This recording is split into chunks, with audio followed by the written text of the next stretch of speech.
Welcome to another night of Endara the Second Age with Andromeda Adventures. It's wonderful to see everyone here. A couple of us I know are feeling a little under the weather. I had COVID myself and just starting to recover. But we're going to put on a great show for everybody. So, hi, say hi everyone. Hi, Hello. everyone. Hi, everyone. Thank Hello. yous. Anyway, Hello, everybody. I am Cat. once again, you can always check out our past episodes on YouTube at Andromeda Adventures. And we have a few openings in a couple of games, both Star Wars and Endara. So if you're interested in experiencing the world of Endara for yourself, check out startplaying.games backslash GM backslash Andromeda. That's startplaying.games backslash GM backslash Andromeda. Other than that, we want to give a special shout out to TND Illustrations for their wonderful art that they've made. You guys can check it out in the bottom left-hand corner, bottom right-hand corner of your screen. Looks incredible. We're all in love with it. Thank you, TND Illustration, if you're ever watching the stream, and everybody, if you're looking for amazing art for your D&D game, go check them out. Didn't sponsor this. We just want to give them some love because we're so in love with it. Other than that, we do have a new overlay coming soon. Nick, do you want to? What was the update on that? What were you saying? Yeah, we should have the new overlay in about 3 to 4 days. It'll be fantastic. We'll have much better camera angles. We'll all look fantastic, even though we all already look fantastic. There will be a battle map screen, ideally, so you can all see a bit more clearly what's going on when we're fighting. Yeah, that's about it. All right. Other than that, stay tuned. Also, we have a few more games coming up soon that are going to be launching for Endara, or not Endara, but for Andromeda Adventures. And still trying to decide on whether we're going to keep doing Geeking Out, or I've also been thinking about launching a Star Trek Adventures campaign on Tuesday nights to stream. So if that's something you'd be interested in, leave a post in the comments or in the chat and let us know. Without further ado, we will get into the game. Hi, Mythical Family. We're just about to get started, so... Alright, with that, let's get into tonight's episode of Endara the Second Age.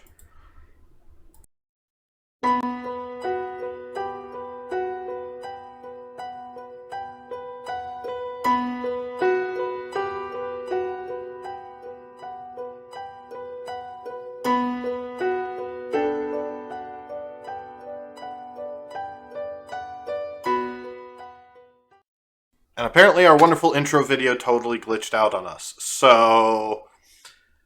The wonders of technology. Gotta love Fix it in post. Yeah. Well, yeah, we gotta get some people for post-production. A little bit more than just James doing his amazing work. Can't put it all off on you, James. Hey, all those rats that he's using to get to do editing it, they're doing a great I job. don't know how he managed to gain control over all of those. Some sort of Pied Piper-esque demon. Yep. I feel like you should give him advice just for his skill with the dream. Anyways, with that, Hadrian, will you give us the recap for last week?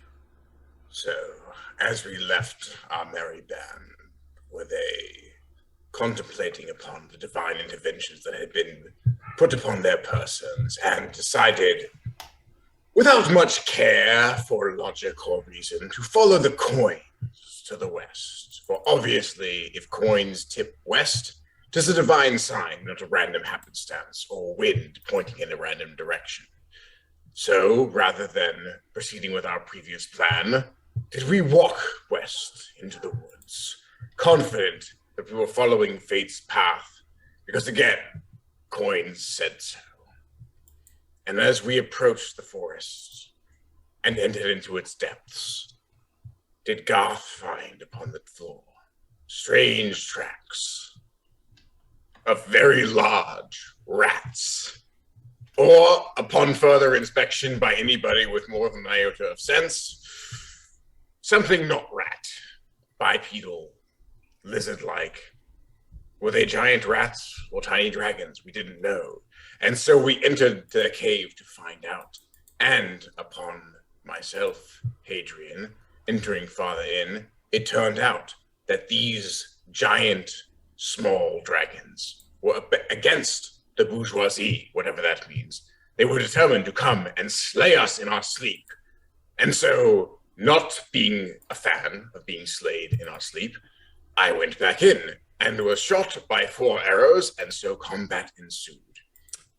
And as I attempted to please Logus by leaping over a cavern and decapitating a man with a spear, a lizard with a spear, was there much confusion in the dark of the entrance of the cave, for we could not pierce the magical darkness, stumbling, like the many stooges of old. But eventually, did we all cross, defeat the lizards, and their terrifying, not so terrifying master, Durdas, a small black dragon of infinite jest and terrifying privilege. They surrendered, and we looted the horde. And now fate finds us after that encounter, whereupon I, reflecting on the anger in my soul, Garth having reprimanded me, Addis having reprimanded me, Magnar confused, as always, he is Magnar, and Westora having tried to comfort me, I came back to a watch. And Westora and I had discussed our dreams of old. The meeting where she, it seemed, had summoned Godric upon the behest of a strange suggestion by an enticing and persuasive person to say, our future, not my future. And I had remembered this and taken responsibility and told her I was sorry. And that, dear readers and viewers, is where the muse had left this particular tale. To whence it goes, we shall see. Thank you, Hadrian. All right. Westora and Hadrian, you guys finish your watch with the weight of the conversation that you've had lingering on your minds. A little bit of processing in each of your considerations. And you wake up. Magnar and Garth for second watch. Deep late into the night. Garth and Magnar, you have a little bit of time as you hang out within the small garden inside this cave, and your fellow adventurers settle in. What little campfire you have going, keeping a nice warmth as you snack on some rations for the evening. What would you like to say to each other? What lingers on the two of your minds, and what do you do? Oh, Magnar, do you have any clue what happened here? Well, I just kind of like followed everyone to the cave and there's a bunch of dead kobolds around. I'm still not entirely sure what exactly happened. Well, I think we missed sort of the key moment because we were stuck in that pitch black magical darkness. And so, by the time I got in, pitch battle was already ensued. So I just sort of joined it. On reflection, afterwards, it seems that perhaps a bit of diplomacy might have sorted things out a little sooner. But they did seem pretty well set on killing Adrian when we came in. So, yes, joined the battle. I mean, do you blame them? I mean, Hadrian is a bit of a dick sometimes. Well, he seems all right, except when that sort of darkness falls upon him. And I don't think that was what started it, although it was clearly that by the end of it. Yeah, it's true.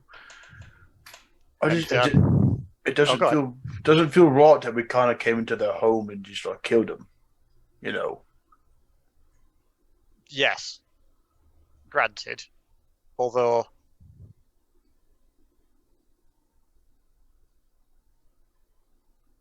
all of that sort of killing the bourgeoisie and then just sort of attacking large classes of people just for who they are. They seemed quite set on that and didn't seem terribly repentant. Who are the bourgeoisie? Not well, I think that means the sort of the well-to-do. The what? The ones with money. Oh, okay, yeah. I guess, yeah, I don't like people with much money. They tend to be stuck up and rude. Well, there's not liking them, which I can understand, and then there's just killing them for it. Yeah, I mean, I wouldn't kill him. Right. And I think that dragon had sort of whipped them into a bit of a frenzy. Yeah, that makes sense. So if it hadn't been us, it would have been some other hapless soul less able to defend themselves. So half dozen of one and the other. We did a good thing, what you're saying. Potentially. Yes. Although I would say we should slow down a little bit and maybe we can do a good thing whilst killing less people. That would be the goal, I suppose. Yes. Yes. And also I would say that when we do have to kill things, because it will happen, this is a rough and tumble world, it might be a little better if we worked out how to coordinate ourselves so that, like, we're not all strung out in a line and your healer's not stuck at the back next to a giant puddle that he can't swim across because of me bloody armor. That sounds awful. It's probably a good idea to maybe not spread out as much. Right. Yes. Because it helps if we can see what we're doing and then we can see each other. Pardon the technical difficulties. Seems Nick dropped. I'll get the screen fixed as soon as he pops in. Sorry, everyone. So, Magno. Yes. What brought you to Amerish in the first place? I think you mentioned books or something. Yes. Yeah. Well, I've been reading a lot, and I've become fascinated by what came before, and some of the contraptions and artistry and the things that existed in the past, and I'd seen reference to them, and I'd seen pictures of them, and I'd actually, as I say, I'd come across through trade some items from that past, and it strikes me that it's a type of artistry and form and function which is far superior to what we have today. And as impressed as all my family were with making swords and battle axes and all the rest, it was the more intricate things that drew me. And so I wanted to find out where I could find out more about them, and if I could, because it really looks like, and like, you see this fish, I swear, once upon a lifetime, although it be mechanical, I swear this was once had life to it, at least from the examples I've read of them. And I can't help but be drawn to that. It moved, in what you're saying. Yeah. I mean, it's never moved for me. I don't know. I want to know. But you've seen the bottles that I have. Yeah? I mean, that makes no sense. But can you imagine being able to harness that so you had self-repairing armor and self-repairing weapons? Oh, I just figured it was magic or something like that. But magic in a form, it's sort of magic always needs people, the casters, or this is something else. This is artistry. This is something created, imbued. I don't understand it, and I want to understand it. I see. Okay. What about you? Oh, me? There's not much to my best, really. Well, something drew you out. Yeah, something did. I would. I would rather not really talk about it too much. Oh, all right. Well, just let me rabbit on about me past, and then you clam up. So sorry, it's a little bit tough for me.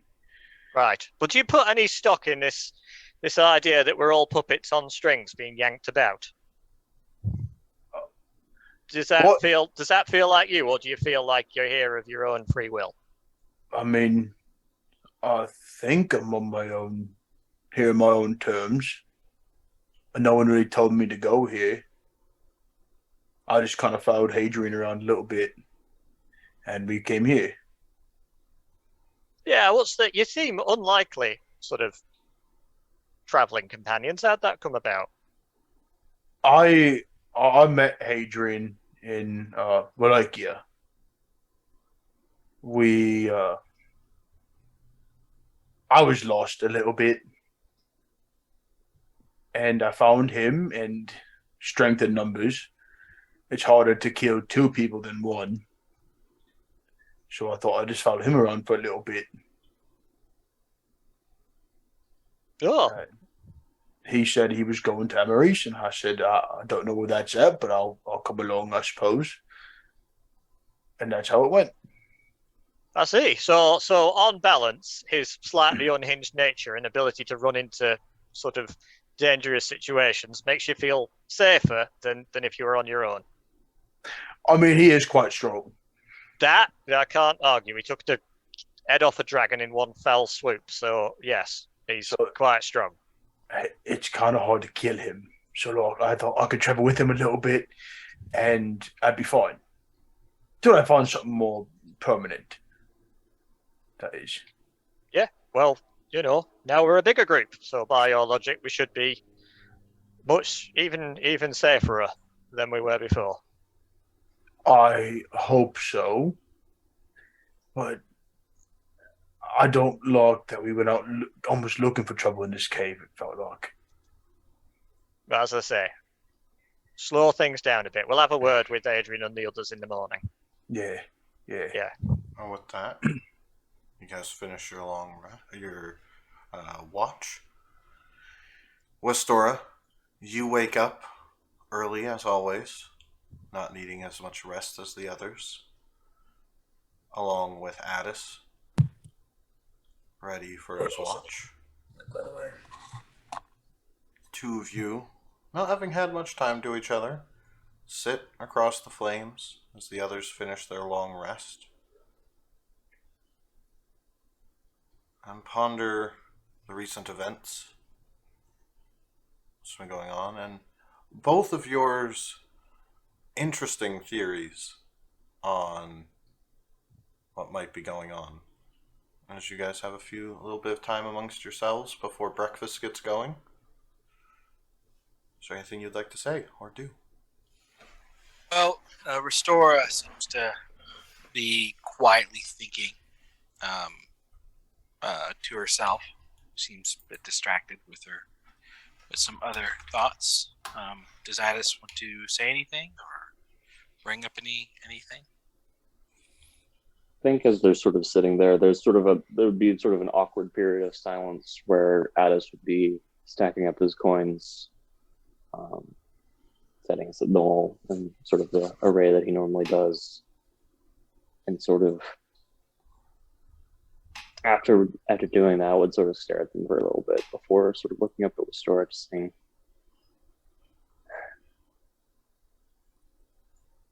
"So, do you think that this is related to the gods, or you said something about pixies or some other?" Well, that was my patron, and basically communicating with me, the Fey Queen. But I they're not don't a think god. that is no, although I'm sure they would like to think of themselves as such. No, I do not think you would classify the Fae as gods. They are different, I would think. No, I'm not a cleric. You seem to be quite devout. You have your little ritual that you do pretty regularly. What's with the coins, anyway? Speaking of which, make a survival check at us.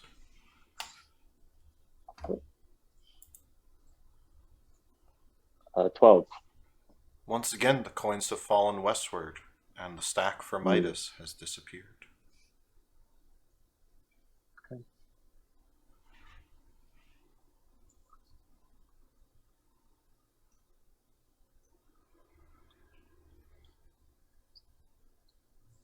I mean, I've never found specific kinship or whatever connection to any one god in particular, right? Like I'm sure Magnar gained his connection with I'm blanking on the god's name now, but God of the Forge, through his family worshiping them and where he grew up and the mines and stuff, right? Like it sort of was a probably natural conclusion for him to worship that god. But faith isn't really a big thing when you're just trying to survive, right? It's sort of like a luxury I when you would have need thought to feed your people, I would have thought the most dire and desperate times would be the time faith would be at its most important. To give hope, to provide spiritual strength. I guess in that sense, we had faith in the Colossus, and the giants and things. These large beings that are tied to this ancient race that we mentioned the other day. Didn't you hunt the Colossus? Yes, but not to kill. It was in that. It was sort of a worship in itself. You essentially hunt them to find pieces of them, right? Discarded, or if we can, sometimes we tear them off, and we sort of treat them as objects of rightful power, right?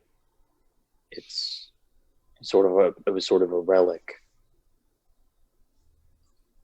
with powers to transform sort of into what you see.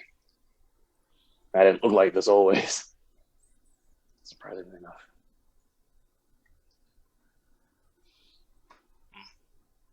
I've never really been much of one regarding religion. It's always been there, but it hasn't been something I've particularly paid close attention to. I always was busy, and I didn't find it to be very important.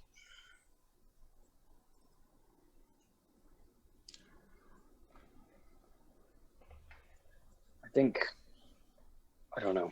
I've always struggled to sort of understand like what my purpose is, like what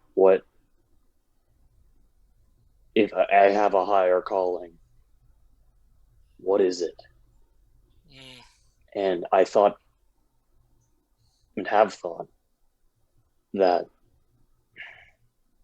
by trying to extend worship to the 12, that I don't know, maybe I would finally understand my purpose better. I don't know. That's a difficult proposition. One's purpose, one's reason for existence. I've I've I've been in the courts with the Fae. I've always had a role to play. But as a courtier, you often define your role within a court. You might have a framework in which you operate, but exactly what your purpose is up to you. I imagine life is much like that. You may not have a specific purpose, or you might have a framework in which you're meant to fulfill some kind of purpose. There's a lot here. There's fate involved. There's all kinds of bigger questions, big questions about, I guess, free will, choice, all kinds of things to get into. But if you're talking about one's purpose, I would suggest maybe not looking outside yourself so much.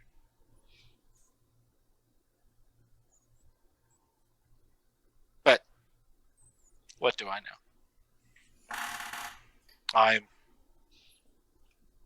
no longer in the courts, and I'm trying to find a new purpose myself, I suppose.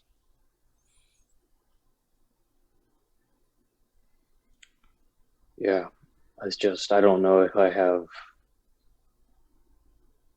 I don't know if I have the luxury of time to just try and, find myself in that sense. We all have whatever time we have. The journey for self-discovery doesn't have a destination. Listen to me. I almost sound like I know what I'm talking about. I was gonna say, I was like, are you sure you're not a cleric? That sounds like some priest thing. No, I think I'm just saying what I think sounds wise and reasonable. And in itself, that's saying a lot. So, As you guys are finishing up your conversation, everyone else begins to wake up, and you can feel the cool morning air wafting in through the cave. The slight dripping sound of the dew forming across the entrance of the cave and slowly dripping into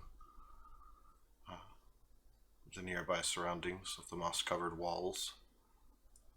Little bits of cracks and hints in the ceiling allow a little bit of light to shine in as you're all waking up and enjoying some fresh rations and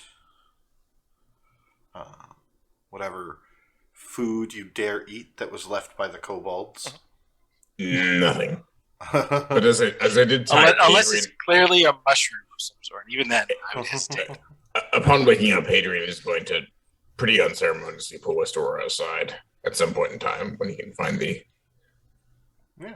Well, when he can grab her.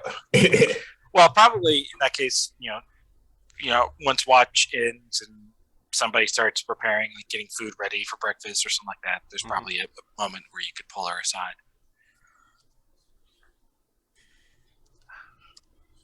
Okay. Yes, Adrian? Yeah, of course. So I'll pull her aside.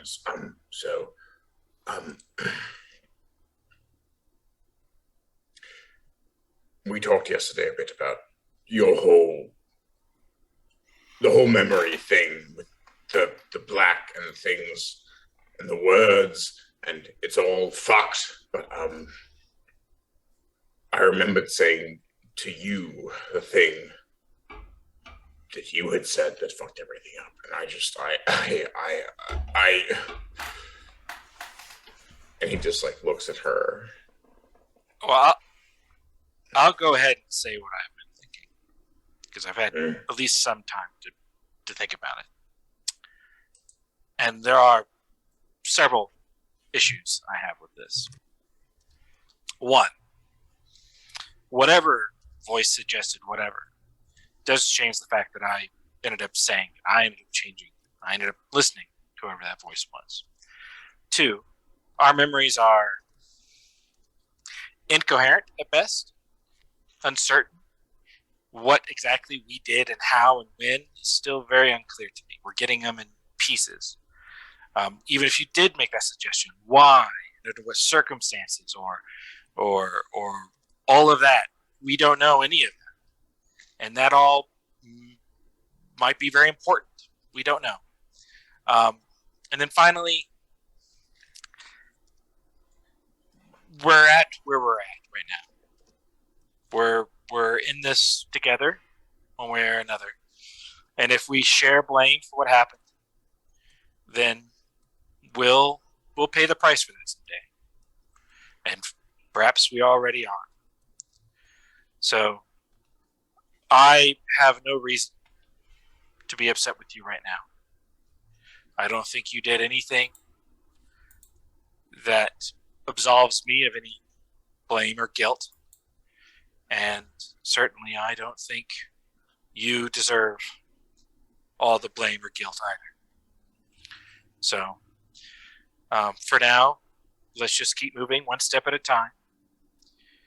And when we learn more, maybe then we can make a better judgment about ourselves and our role and whatever happened. She says that. I think he reaches out and just, I appreciate the vote of confidence. Of course.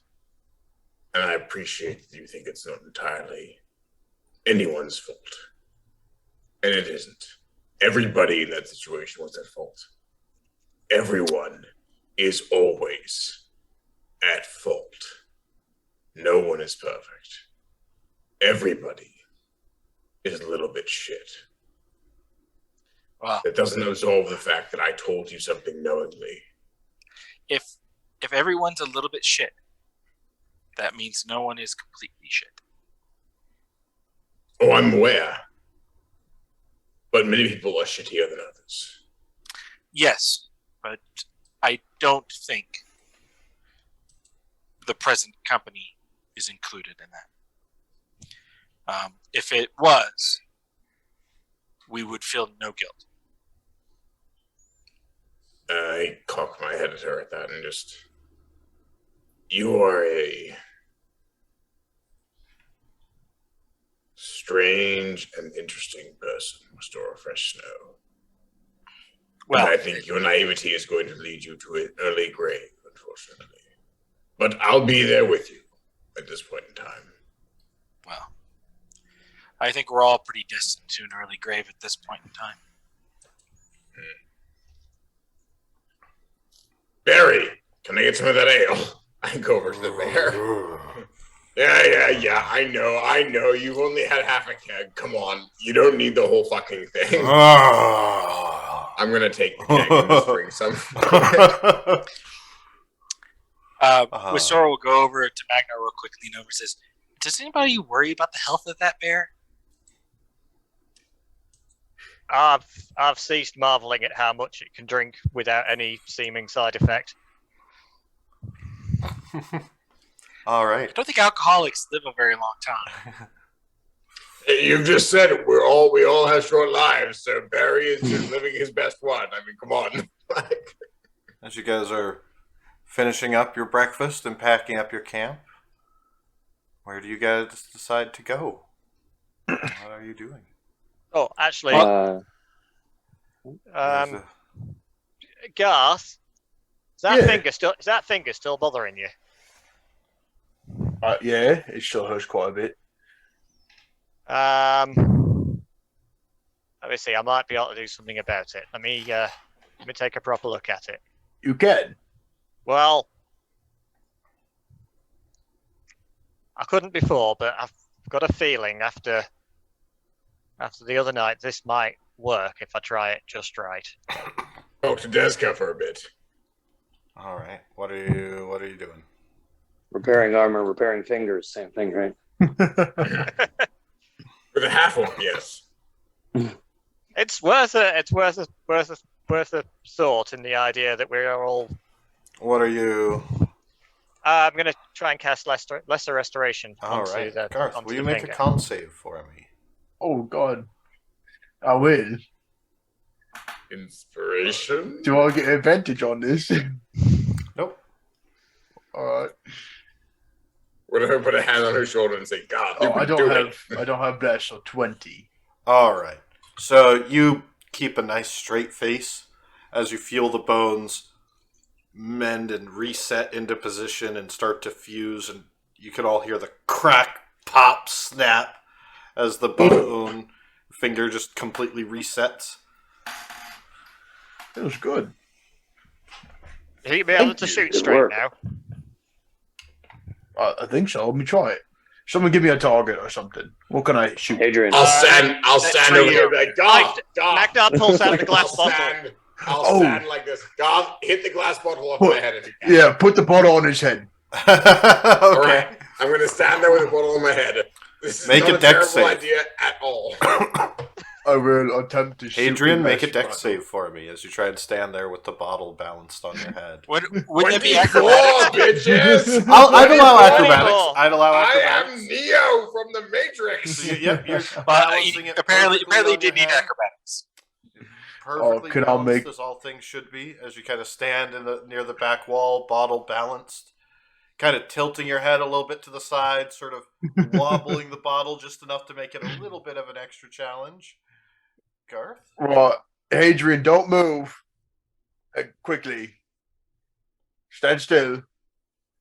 Make an attack roll. Yep.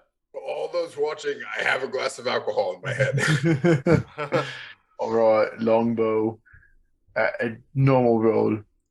Oh, nice. 22. Arrow flies straight through, shatters the bottle, and sticks into the cave wall. Hadrian, would you bottle mind? Hadrian, take Rematerializes back on top of Hadrian's head and then falls off and smashes again and then puts itself back together on the ground. Pick it up and smash it against my head and just say, good job, God. Take a point of damage. I will. Plus your strength modifier. I'm Oh, back. that's a lot, actually. Fuck. I'm back. You are back. My hand feels great. Magno, that's awesome. Magnar pulls out a notebook and starts jotting some things down. With that in mind,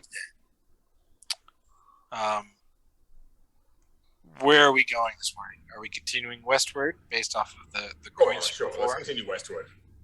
Well, I will say the coins fell westward again, Mm. and we were in a cave tonight. I don't think we were getting much wind. Oh, okay. See, I didn't really notice last night that they'd fallen. Okay. Yeah. As we continue west, Magna, I'd like to talk to you while we're traveling, but that's just me pointing out that I'd like to talk. So. All right, yeah, sure. But let's head off. I'd like to briefly talk to Garth if you don't mind as well. Me. Well, I rest do- will I'm just sure- sit. We'll just I'm sit sure in the we back can- by ourselves. Well, whoever's leading would be Garth. I believe, Garth, you're the one kind of Yeah. leading them. So And I'll give him help. the two of with you, that. the two of you up front will have a moment to talk. Will you make a survival check for me, Garth? Oh, I do add my proficiency twice to this, so. Yeah. And that advantage because of help. And at advantage. At All right. advantage. So this is going to be 24. 24. All right. You are making very good time heading through the copse of the woods. And as the copse begins to thin out for a little bit, it eventually gives, you cross some bit of grassland. And the whole area is fairly rough, kind of rocky terrain with all of the trees and woods as the, pardon me, as the altitude is kind of slowly declining through these rocky hills down towards sea level. The trees start to grow thicker until eventually birthing into a full-on forest, heavily wooded, thick, huge trees very old growths um, before too long, and you guys have a little bit of time to chat amongst the two of you as you guys are kind of taking the point on the lead.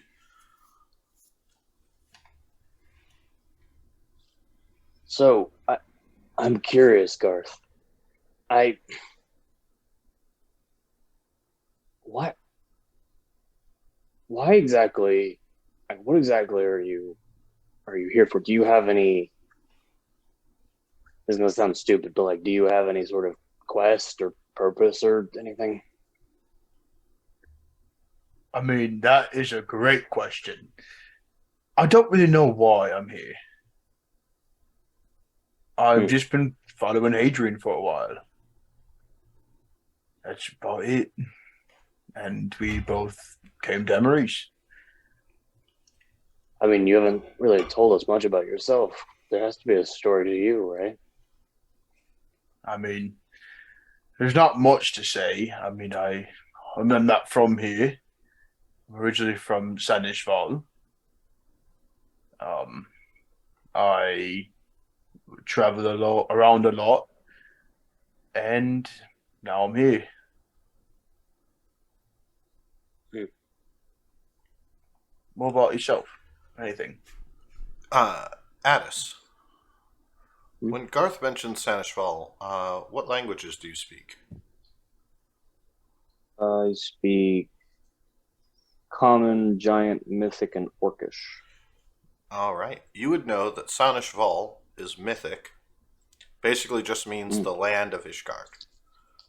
You would and know that this is basically the small valley sort of to the east of Wallachia, where your tribe wandered near the wildlands, the kingdom of Cutania and Xenos, uh, right near the steppes of Woe that lead to the southern Hmm. continent. That whole area is known as Sanishval, but most people just speak the country that they're from or refer to the wildlands nearby. So this is someone who at least had some education or whose people honored, older traditions. I think you would see like Addis pulls out like a little like leather bound journal and starts writing in it. Um, Wait, are you writing something? What you writing? I'm just I have a poor memory, so I need to like write down things. I mean, surely you come from tribes, right? He kind of, you see him kind of freeze up a little bit, and he's kind of gets a little more meager. Yeah, yeah, I do. Didn't you have anyone who would like catalog what your people did? Like a storyteller, either just on like bark or anything like that? Well, we told Stone, stories, yeah, a lot of stories. oral. Yeah, we never really wrote anything down. None of my family was big on writing. There's no need for it. It seemed pretty pointless to us. What sort of stories did they tell you about? Oh, many stories of our ancestors just traveling around their deeds, things they've done, uh, animals they've killed, stuff like that. Hmm. Tales of bravery and mostly just kids' tales to inspire the kids to be something good someday. But I've never really questioned them too hard. We more so stuck to ourselves. We would trade with passerbys and caravans that came Hmm. through. We made these little trinkets that we'd always sell to people, and they thought they were good luck charms. It seemed, but there's not much to it. So, I mean, I don't mean to. Don't take this as an insult. I hope, but I take it you never learned how to read. Then, Should I have? I mean, I don't think it's. I don't think it's a a bad thing. I mean, if it's not necessary in your life to learn to read, right? It was more, we didn't need to read, we need to learn to survive. That was Yeah. more valuable to us, That at was- least. It was a similar thing with my people, but I managed to break the mold slightly, I guess. And Come to Yeah. think of it, I've never seen anybody with stone skin before. How did that happen? really, Yeah. well, I mean, it's not exactly an easy process. Did you always have stone skin? No. In fact, I used to be very, very different. A lot shorter. Oh, sure. Like, how tall? I think I was probably like half a stone. I don't. Never learned how they did You the know, like, measurements in the civilized lands. Yeah, we always measured ourselves based on the different boulders. So I was half of a crag heart, which I don't. You probably I don't. If I find a crag heart, I'll show you the Yeah. rough. Yeah. Yeah. But it was shorter than you are. So Oh. Yeah. And you grew that tall. yeah. I mean, I'm considered sometimes small for my people. Holy shit. I've got to meet your people. They seem like quite a bit of a rowdy bunch. Yeah, I mean, not everyone in the tribes looks like me either. It's like I said, it's sort of a ritual. It's a trial that we're put through. Only the worthy sort of are allowed to go through this process, and it's called taking the stone, where we transform ourselves. But Is that why you fought that rock the other night? yeah, probably. Did you just fight rocks for fun after you take the stone? Is that what it is? No, Some No. of them. sometimes, yeah. I mean, on occasion, I just punch a rock or two for fun, but I see. I mean, in a way, I feel like I'm sort of. I feel like I'm sort of fighting against it because, I mean, it's just I do sometimes regret going through the process. Changed a lot of who I am, and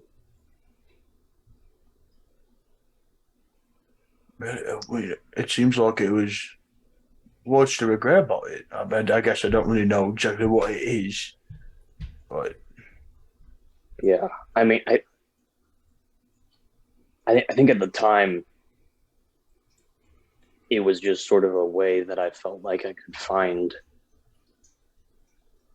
I always felt sort of restricted, right? Like a scholar in a tribe of scavengers, like I wanted to be more, to be stronger, to be better, and all of that power comes at a cost. suppose.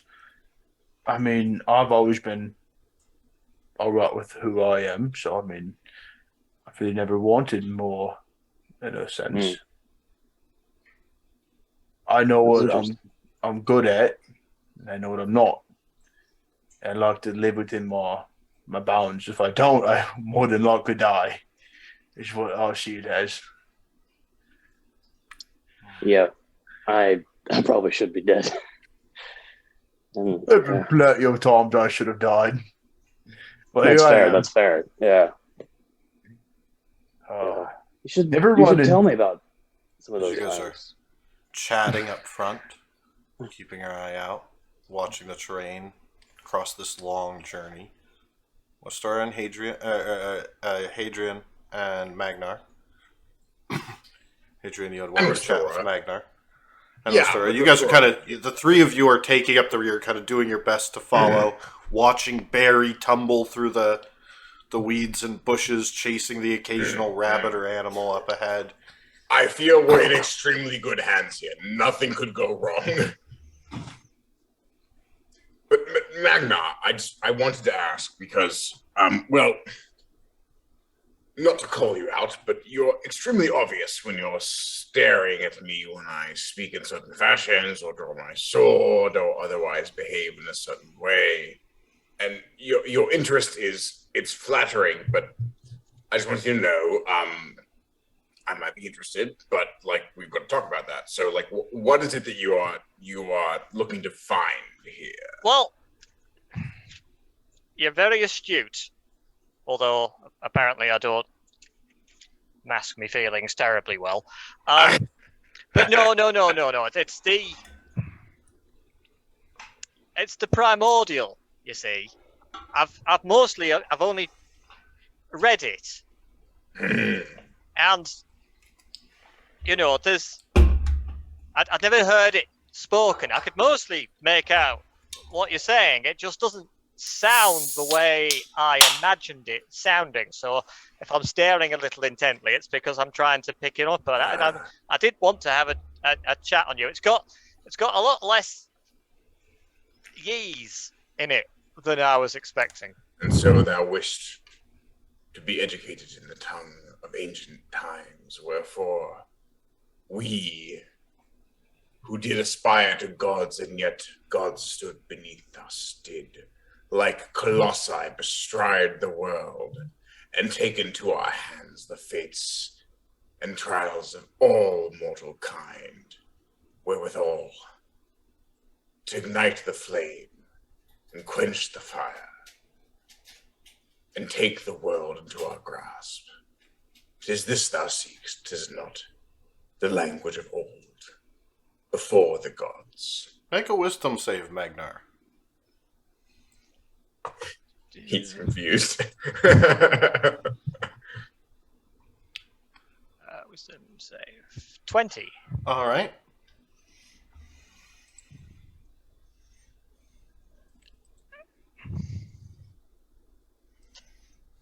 Yeah, you see, that's the other part of it. It's not just the pronunciation of the words that trips me, but there's so bloody many of them. Why? Thee, in thy simple mind, dost not comprehend that grand thoughts command grand words and grand speech. For to saith, 'tis war, 'tis not to comprehend, 'tis vengeance, 'tis blood, 'tis all that burns in the hearts of man, and those angels that fly above the battlefield and wreak havoc and cry, let slip the dogs upon the fields of war and wrath, could say that thou hast just war. Right. Couldst thou capture all? 'Twas in that. No, more words are needed. More vim and vigor. I think you're just as like to confuse people. I mean, people know what bloody war is. You don't need to dress it up. He cocks his head. 'Tis not untrue. I do take pleasure. Yeah, it's not just you. That Godric fellow's in it too. And I just wondered if it was just like part of the language and the grammar that it's incapable of expressing anything in less than 1,000 words. I mean, the books, ruddy great tomes of history that boil down to not all that much when you take all the words and flowery language out. I think he smiles and you see black ink drip from his eyes. He looks at you and says, my dearest Magna, couldst thou encompass a world, a country, a people in 2 words? Were there a war that killed millions upon millions upon millions? Couldst thou simply say 'twas a war? Or wouldst thou say 'twas a plague, 'twas wrath upon the world itself, where fire and brimstone and hatred didn't burn all before it, and the blood spilled from crevices of those who sought to claim the gods' hoods that they thought denied them, wherein clash upon clash, metal upon metal, all the world's soldiers fought for those small few who would become the gods. Sometimes too few words canst not encapsulate such great feelings. Okay. Also, you guys finish your day's travel. Seems rather uneventful. Take the time to rest.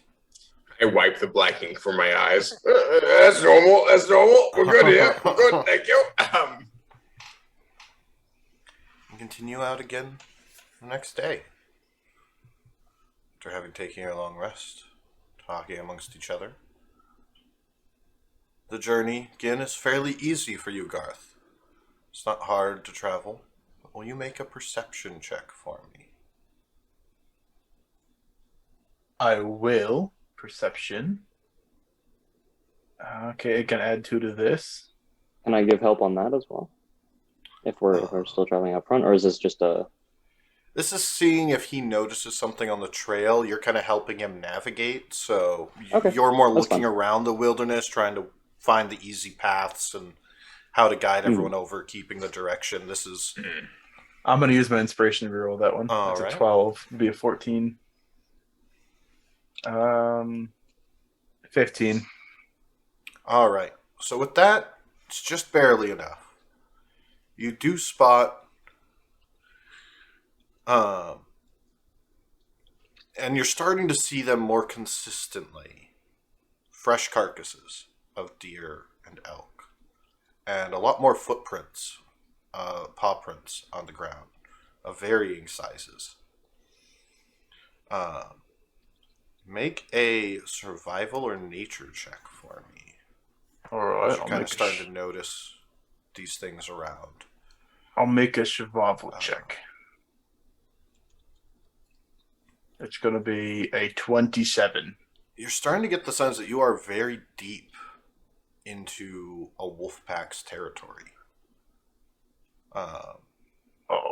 Sort of almost at the heart of their hunting grounds, would be your guess, judging by how well cleaned the remains are, and what little is left of them. Obviously, they've eaten as much as they could, and scavengers and other things have picked off the rest. But judging from the number of kills and the freshness of them, the pack's a decent size, and some of these are very large elk that would have been trouble for a few wolves to take down. It would have taken definitely a bit, but it'd take a little bit of time to examine them to learn more.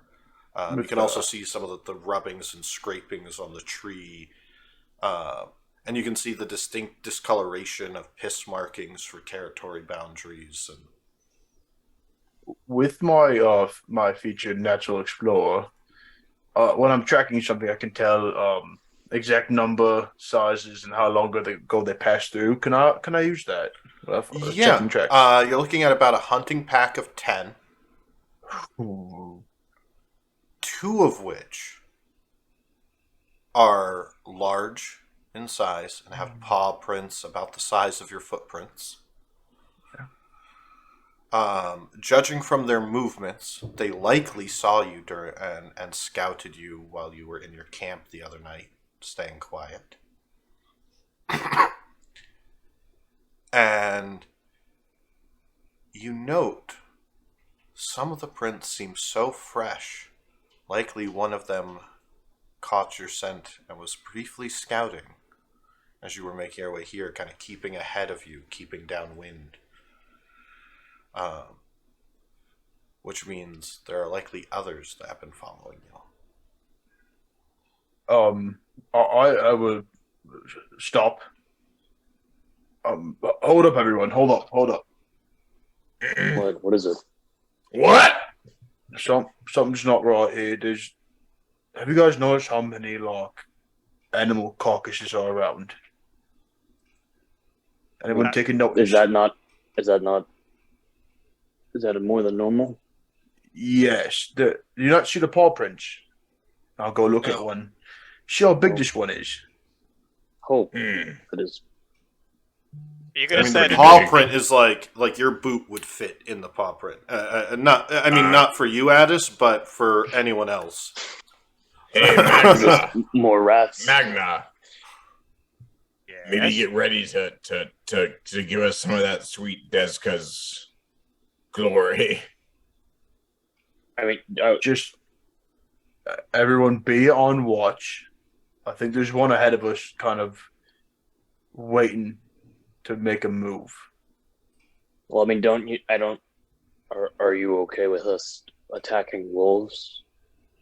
I mean, they're gonna have the jump on us, whether we want it or not. We're not gonna see them coming when they do. That's kind of their whole thing.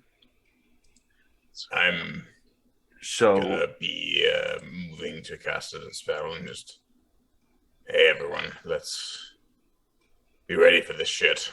I don't think they'll attack us in the daylight. That's not I like them. think they might. I think they'll wait for us to set up camp and for a couple of us to be asleep. I think they'll spring and attack that. They're very smart creatures. They know when to attack and when not to. All right, fine. A How full, much further is this winery we're supposed to be heading to? what I know, Frosty? No, you just heard there was a winery somewhere out to the west of. It's right up here. I swear it is. All right, well, why don't we sit and rest, and people who are good at watching will sit. Well, it's Why like are we- midday. It's like Yeah. midday. Yeah. Why would we stop here? We should keep traveling, right? Yeah. Oh, I meant when we are ready to rest. So if we can get out of the right now, we're in like their hunting grounds. If we can get out, yeah, they're gonna attack us before we leave. But fine, let's try and leave. Just. if we can get out of here before they attack us, we Okay, could Goth. get To free. titillate you, let's run. Come on, let's see what happens. Don't need to run. I mean, I don't think the hunter grounds are that big. It's about 10 of them, Would I'd Mm. say. would us running perhaps even provoke him? No, I just meant let's Probably, leave. right? If we Not- run I into don't. it- I don't mean yeah. sprint. I just mean like move out of the territory. I mean, Make it wouldn't. make a nature check or animal handling. Oh, can I make this as well? Yeah. All right. Yeah, I'm not doing it. I will make one. I'll God roll damn. just in case, since I did ask him that question, see if I have any All right, idea, but go I ahead. doubt it. Yeah, I got a 12. So, Addis, what you know, and you're not entirely certain of this, so you're kind of just from what you've experienced and what you know of like dogs that were a part of your tribe, you know, the pet dogs and stuff Mhm. like that.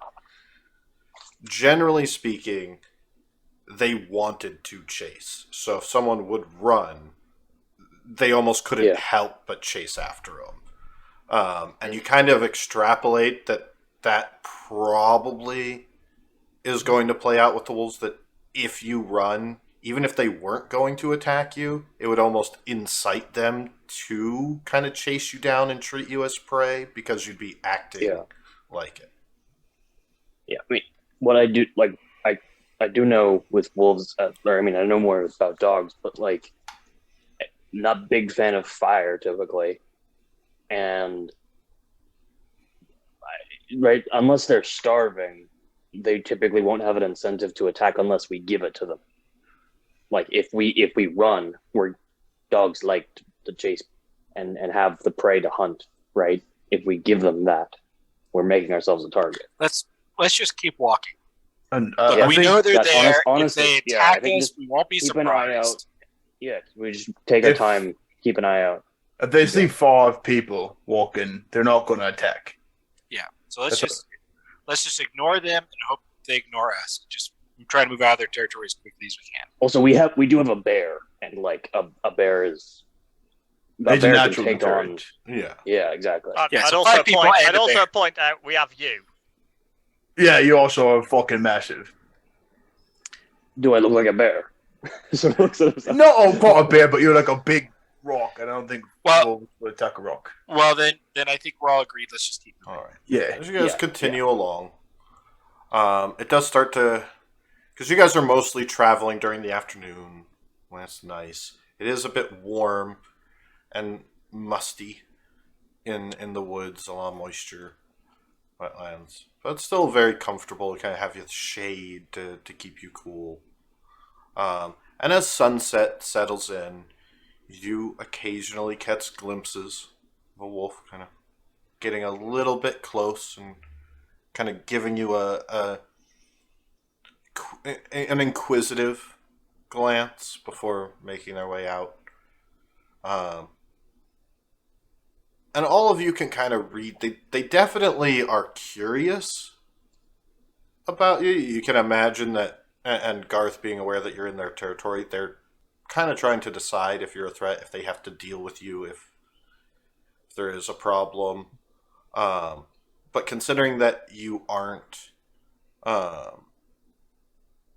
aren't harassing you or starting to try and give chase or going into more threatening posture, you would realize that you're probably skirting along their territory, the edge of their territory. You guys haven't been heading deeper into it, but if you go north, you would realize judging from the way the carcasses and trails are and the way that they're moving around you, they're definitely much more protective of the northern direction, and seem to be keeping to that side of you. However, you do start to hear the sounds of a large river, a bit of some rapid creeks, and the sound of a waterfall coming up. You could make camp here and check it out later in the morning, later tomorrow, or you could investigate. It is near sunset. Sky has started to turn orangish and purple.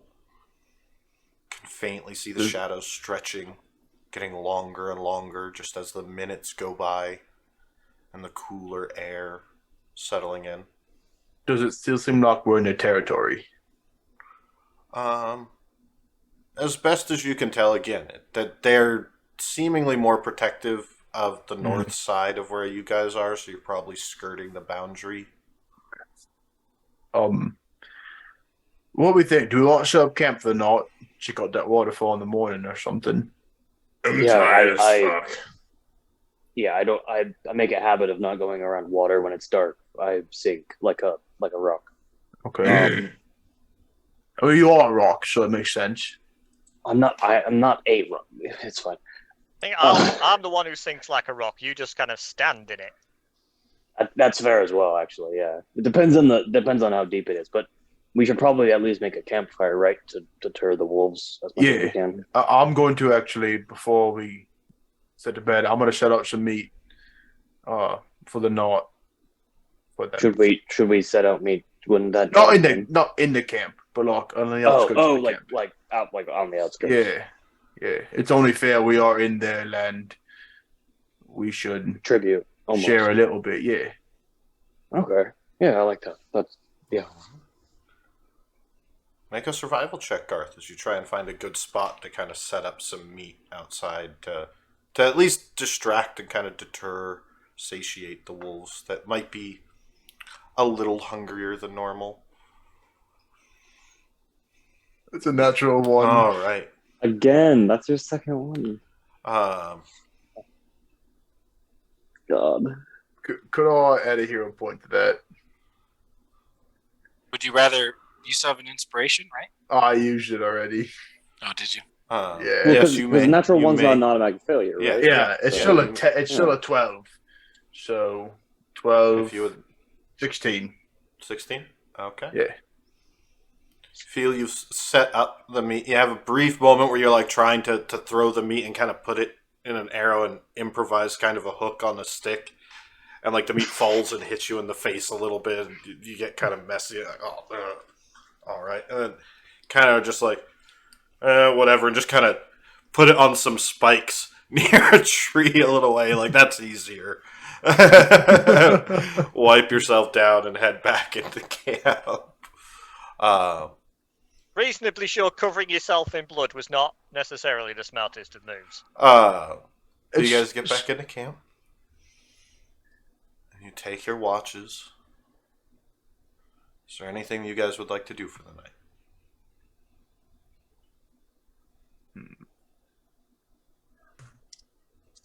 No. Okay. Oh, I think I'm good. Addis will sort of during his watch will be writing in his leather bound notebook. He just sort of he looks like he pays attention to keep an eye out for the wolves, but he's more keeping an eye out for the Make a, he's more like paying attention to his writing. He looks like he's Okay. really absorbed in it. you guys do hear some snarling and barking, a sort of competitive growling from off in the distance.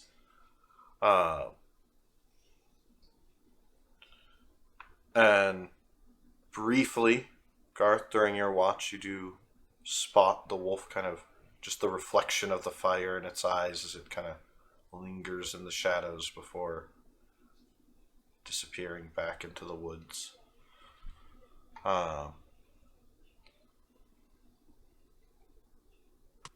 And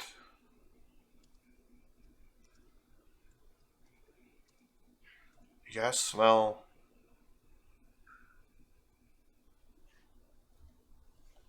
fire. Another fire somewhere in the distance. It's faint. And occasionally a soft moaning sound and groaning. Make perception checks.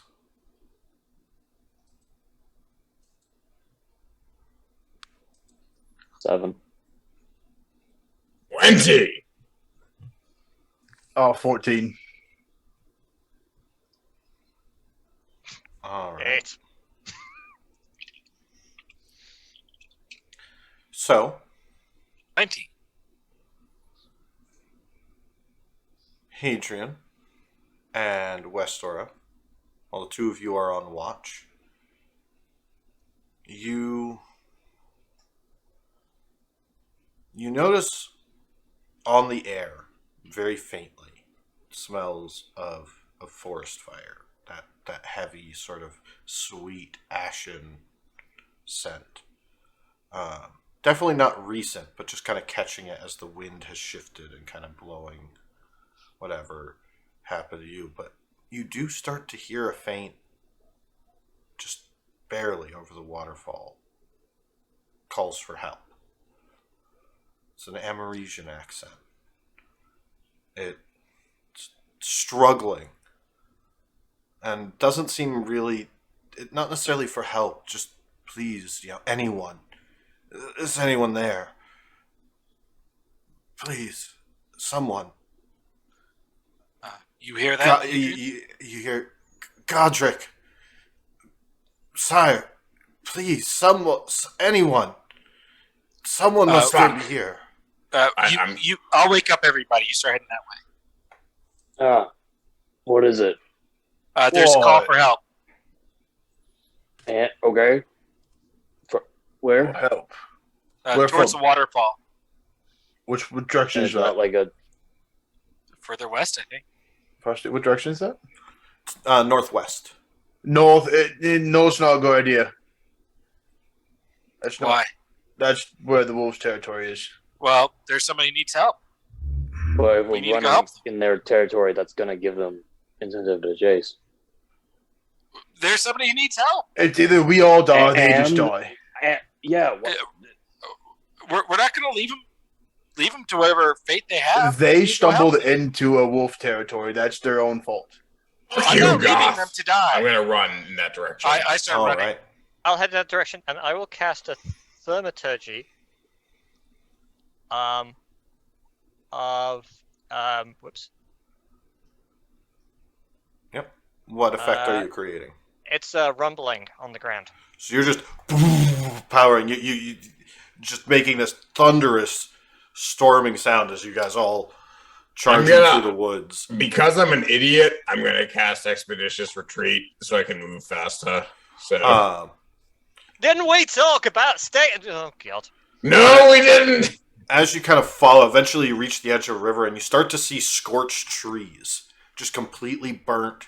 Looks like blackened, ashen trees split, popped ripped open. Looks like you see a streak of trees that have just exploded like a lightning bolt tore through the woods. You also see this black ink kind of thick and spreading on a couple of the trees.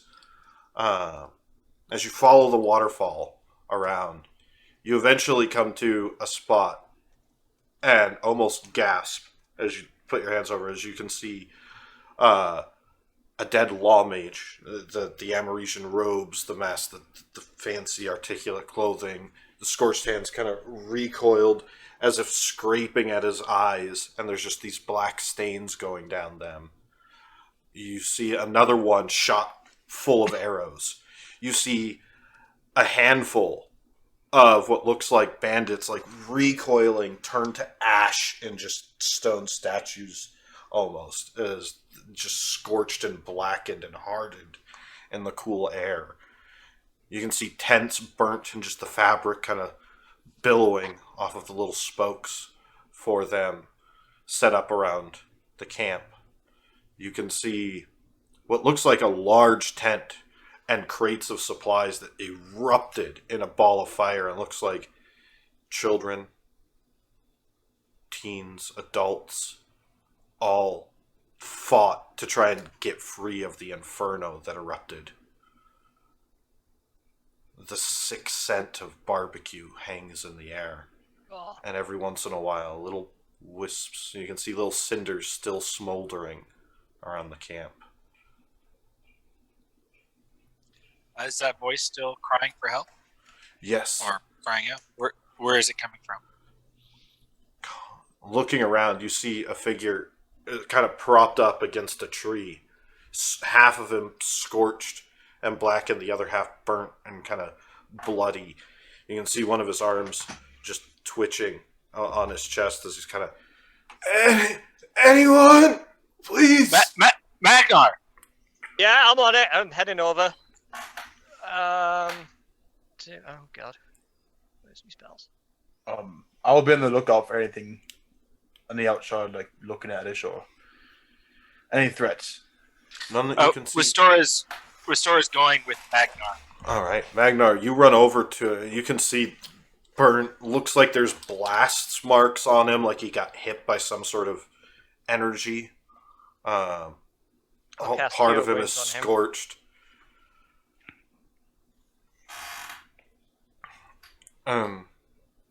He kind of looks up, he grabs you. They found us. Just shaking both of his arms. Who found you? What happened here? And I'm casting Cure Wounds as I get up to him and put a hand on him. You see a couple of the wounds heal a little bit, but as you're trying to channel and draw out the life force in him, you don't know if this person is savable. Like the extent of the wounds, it's not just recovering health at this point. He's barely holding on as it is. He has already failed his last death save and is currently having a few seconds before he passes on. Shakespearean death moment. That's right. But I'm going to go to him and say, gripping on good night, you, good night, Magnar, sweet and he's like, the Inquisitors. Can I go to him for the Shakespearean death and just say, good night, sweet prince, and flights of angels sing me to their rest. He's trying to say something. Shush. The bastards killed the sick even. As he's trying to gesture, he grabs you, pulling you in really close. You can see the burnt white of his eye on one side of his face, staring at you intently. They should pay. They should pay. Make them pay. He kind of. But why did they do this? Oh, I don't think we're going to be getting our answers right now, Magnar. He's just kind of groaning, leaning on you. Who are you? Who are these people? My name is Val.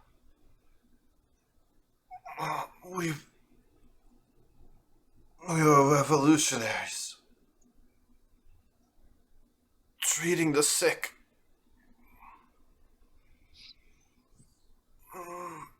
Oh, he grabs, falls back. Where did the Inquisitors go? I remember darkness. They killed Godric, and darkness came.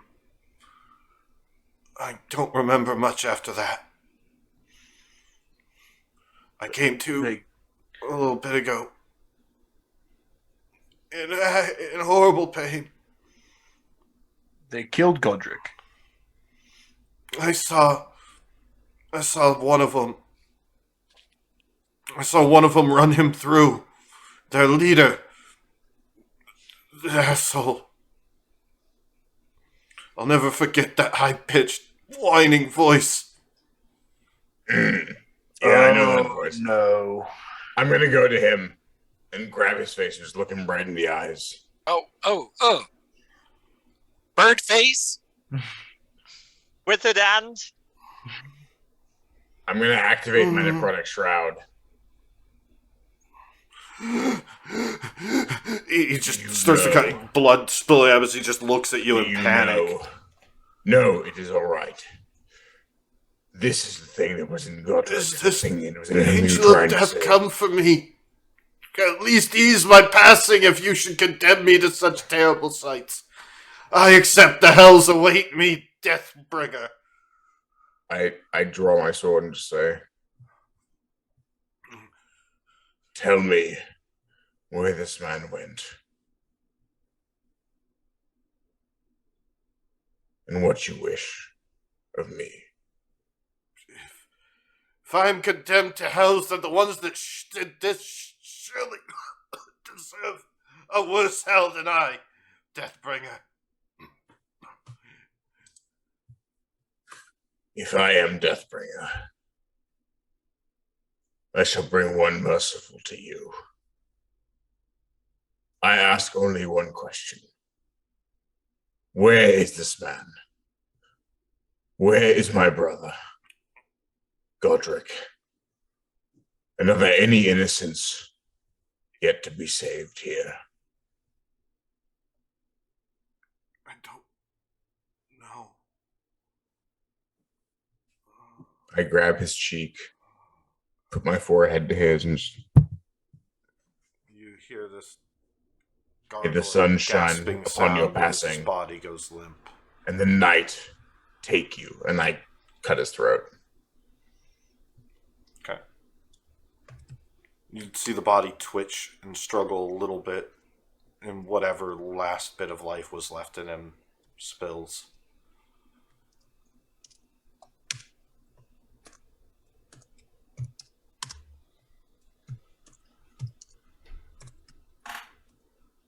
So this is Jill's handiwork. Yes, indeed. Maybe both of them. Well, Sounds like they fought. The darkness that came out of Godric doesn't seem to have been very helpful itself.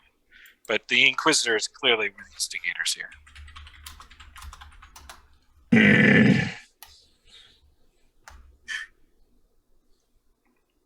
He's like breathing heavily. They seek to tame the wrath my brother brings upon this land, and yet they defile and destroy the sick and the innocent in order to get to their goal. What wrath have they wrought upon this land? Garth, bring that ring here. Oh, first, you gotta promise you won't hurt me. I shall A little not bit hurt scary you. right now. I shall not. All right, I'll walk over gingerly. I'll present the ring. I look into the ring and I say, Gilles de Rais, you who claim nobility upon the blood and sacrifice of gods who you seek to emulate, yet canst not even hope to climb to their heavens. You are the wretch that crawls upon this land, thou worm, thou wretch, thou sickness. and I shall see thee cleansed. Come hell or high water, the water and blood of this land shall wipe thee from the earth, and shall never thy frigid screeches be heard again. As you guys look around, kind of looking at the camp, you notice one of you is missing. Where's Addis? He was right Um, behind you. Can I look for prints or tracks or something? Yeah, about make this? an investigation. Investigation. Oh, not good at these. Can I make a survival by chance? To look for tracks, yes. All right. It's going to be a 19. You see several broken branches.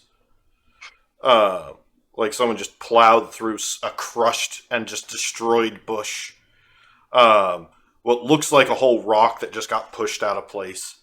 And it's kind of tilted and ground ripped up and roots and bugs crawling all over it and tracks going off in sort of a zigzaggy pattern. Yeah, I will follow those tracks. Wastora will be right behind Garth. Okay. You might want to tend to Hadrian. He seems like he's having a moment. I know you're good at he's calling still him going on, just ranting at. Magnar's actually I- checking to see if anybody else is still alive. Make an Rewrap your ring. Oh, okay. make an investigation, Magnar. That's a 1. That's As about you go 5. over to like Well, yeah, check natural one 1, of the 5. statues, sort of bumping it, just one of the figures, just to see, it just crumbles into ash, and the ash spills all over you. I should probably stop touching these.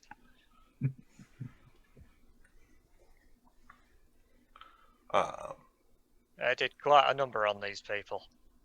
And it looks like there was quite the battle here.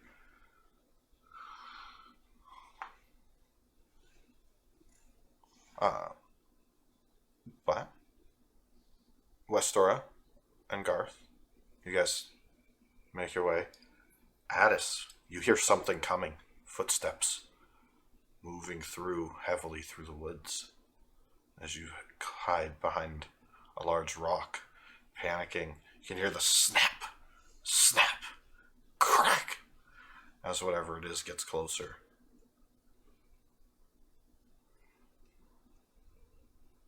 Addis is going to try and stealth. Okay. Even though he's massive, he's going to try and basically put his entire figure behind this rock.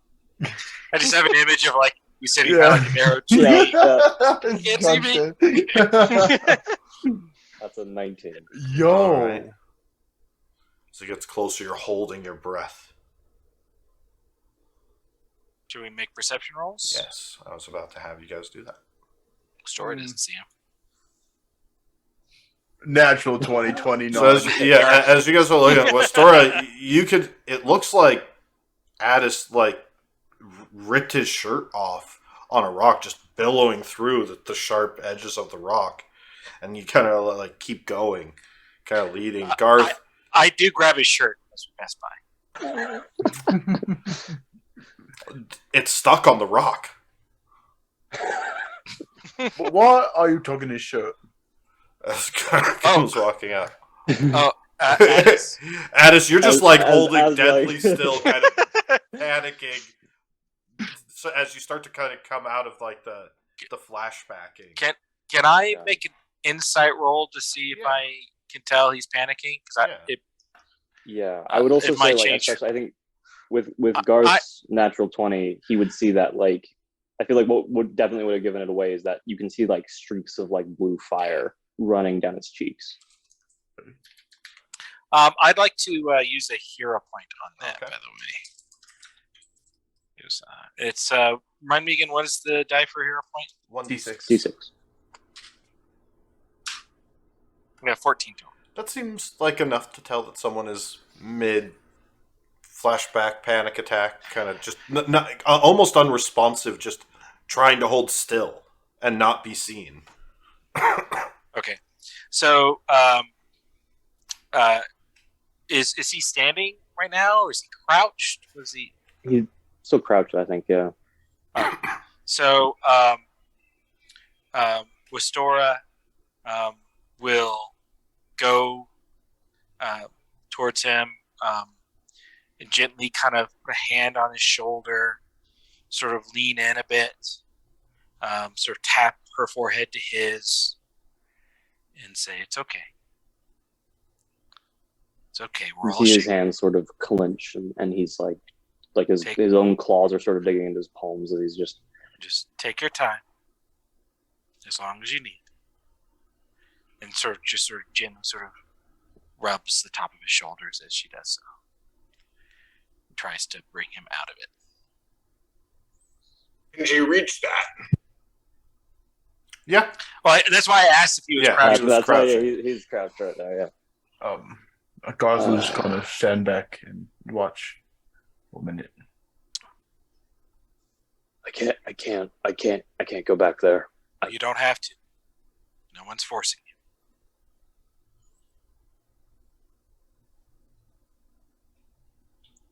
What happened?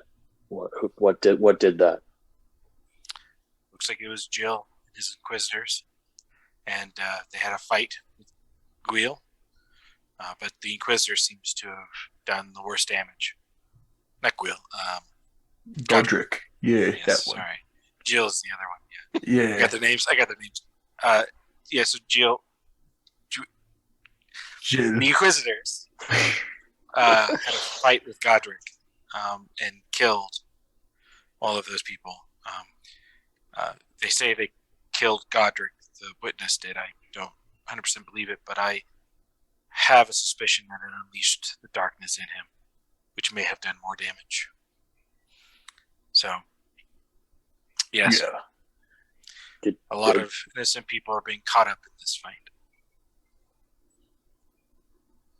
Did you see anything else? That was about it, I think. I think so. I didn't hang around too long. Magnar and Hadrian are still back there. Hadrian has lost control again, it seems.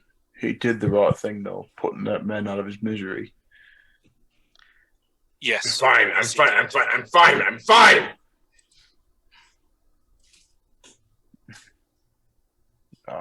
The wing like slips back into his back, and he just. But you're not here right now. They're the three of them They're are off in elsewhere. the woods. Oh, sorry. Yeah. And I'm just yelling at the sky because I'm very normal. With Magnar.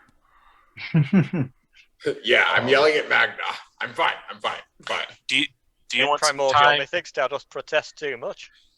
Do you want some Okay. time here Tis by fine. yourself? I don't know if I should be alone right now, but I can't go back there. I'm sorry. Look, let's restore. Do you know how to get back to where the waterfall is? I can take Adish back if you want to get everybody else. Meet us back there. Okay, yeah. We'll meet you back at the waterfall then. All right. Yeah. Take your time over there. We'll be fine. Okay. Don't rush. And if you get There's- lost, just like yell. Okay. And take your time, Alex. No need to rush yourself. Yeah, you see, he slowly starts to stand up, and you just hear the creaking and groaning of all of the stone grinding against it, as he just sort of stands up, and very, very slowly starts to walk. Yeah. Westora heads back to the carnage. Okay. Magnar and Hadrian, what are you doing as you guys are standing around the camp? I think Hadrian is just dragging the bodies into a pile. The bodies that you can, at least. Most of them Yeah, of course. crumble. I wouldn't touch the stone ones. They you tend do- to just crumble. I do need a con save as you come into contact with one of the bodies with the black. I'm going to use my inspiration. All right. So as you begin to grab one of the law mage's bodies and kind of there's a sort of a circular area that seems like it's been blackened near them. A large pool of kind of this black oil on the ground, just kind of spider webs out. You grab one of the bodies and see the black start to creep towards your hands and quickly kind of recoil before it comes in contact with you.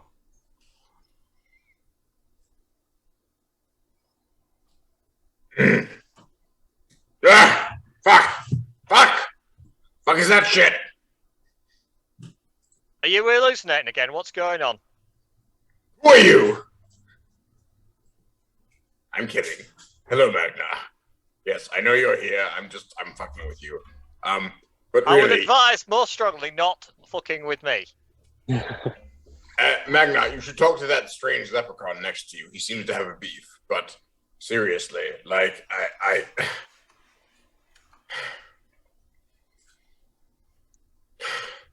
I touch these bodies, and they have this weird shit, this inky blackness in them, and it calls out to me when I touch it, and I just don't want it, but it's there. It just feels. Which body was that? I point to the body. You go ahead. You touch it. See what happens. Well, you're clearly making a pyre. I'll give you an hand.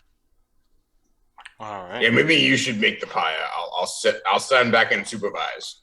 Good job. Yes, drag that body there. Are you going to go over to the Law Mage's body, Magnar? Yes. You can see the black that had like spread from its eyes, and you can see there's 2 Law Mages.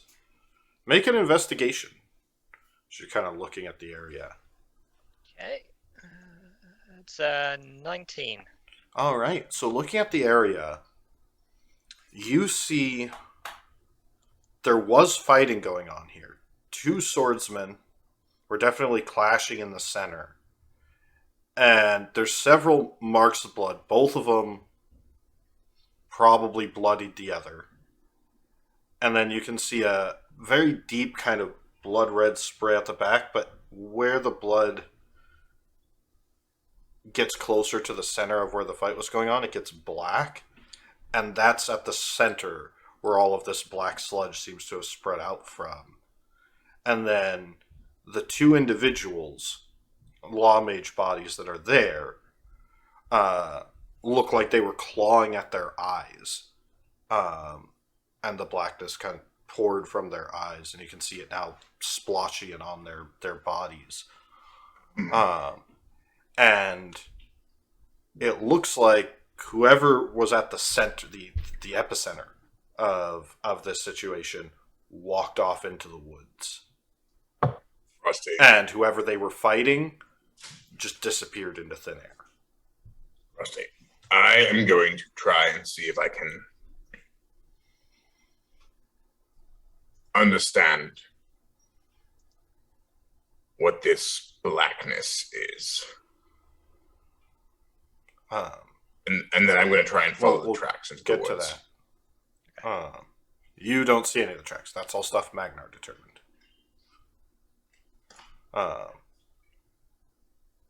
You said you were kind of sitting off to the side while Magnar went over to go grab the bodies for the pyre, and he's kind of looking around and putting this together. Yeah, so hang on, just get this straight. The two swordsmen weren't fighting each other, they were fighting something. No, the 2 swordsmen were fighting each other. The Law Mages were attacking the one in the center. Okay. There was a swordsman and 2 Law Mages fighting another swordsman. Got it. Okay, and then something in the center appears to have vanished. The one that was in the center walked off into the woods. The one that's in the center walked off. The one fighting with the Law Mages disappeared into thin air. Got it.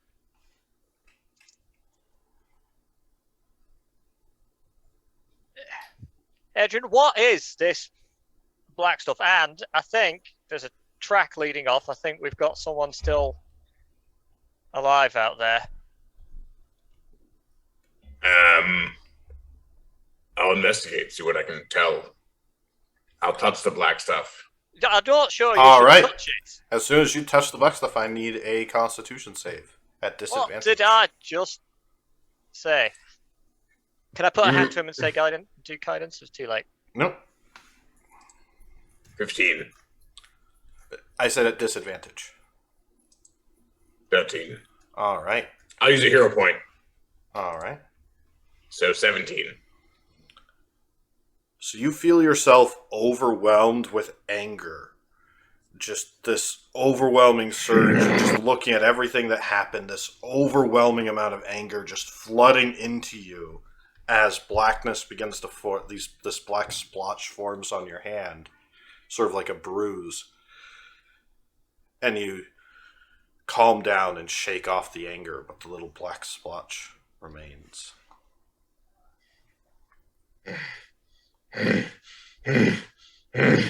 You need to stay the hell away from that stuff. You've got enough leaking out of you as it is. Fuck off! I'm sorry. Westora, It's the- you're returning it's black at this stuff. point. You see Hadrian just screaming at Minor, fuck off! Is It- everything okay? It's the black stuff. Are you okay? I mean, is he ever? nah, seriously? Now's You act- probably not the time for horribly sarcastic remarks. I'm not being sarcastic. I'm just saying things as they are. There's a difference, you know. No, he's right. He's not being sarcastic. He's right. I'm not ever okay. See? Hadrian, take a deep breath. Okay. Now tell me what happened.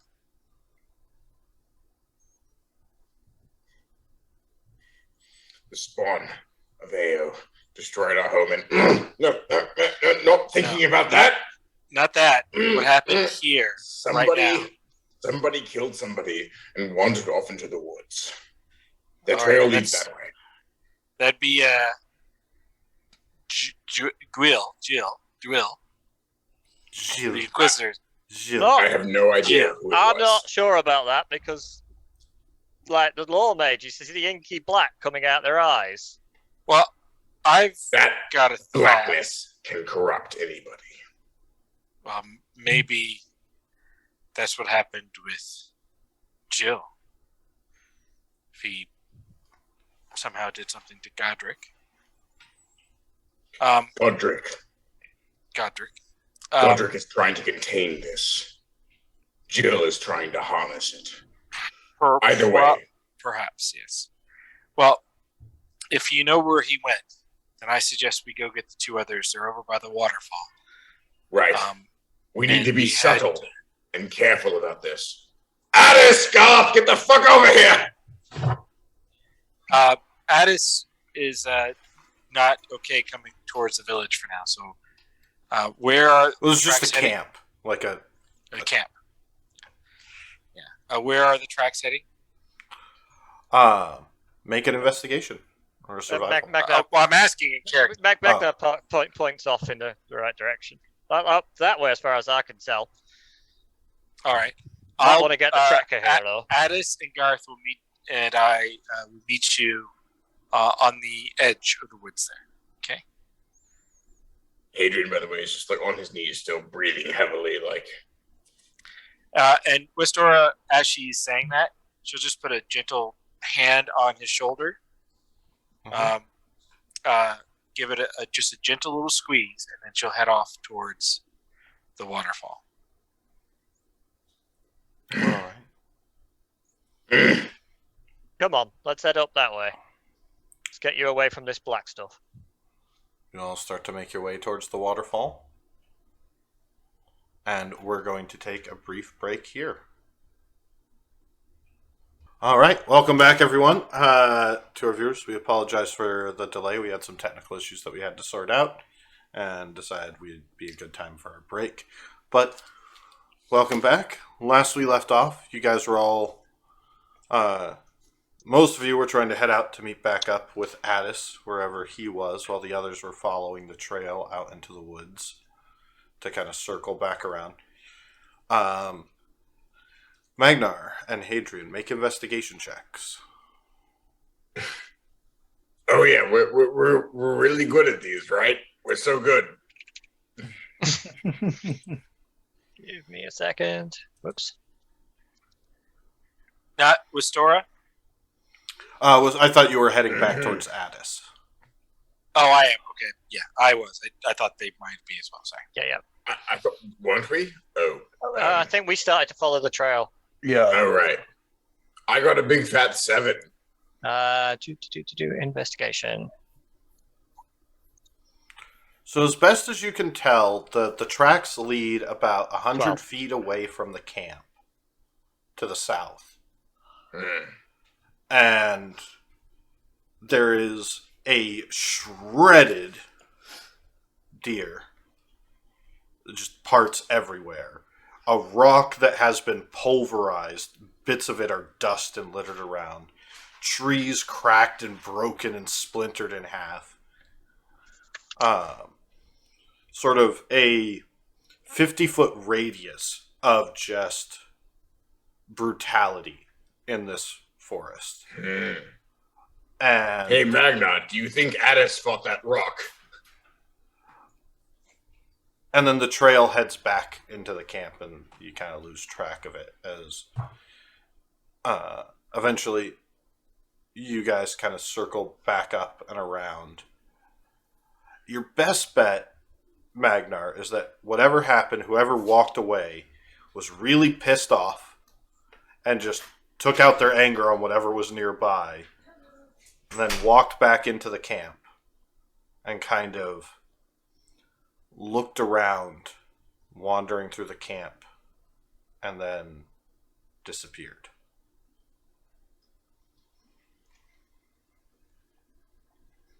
Whoever did this, they appeared to be like a walking bomb. Is this what's going to happen to you if we don't get your darkness under control, Adrian?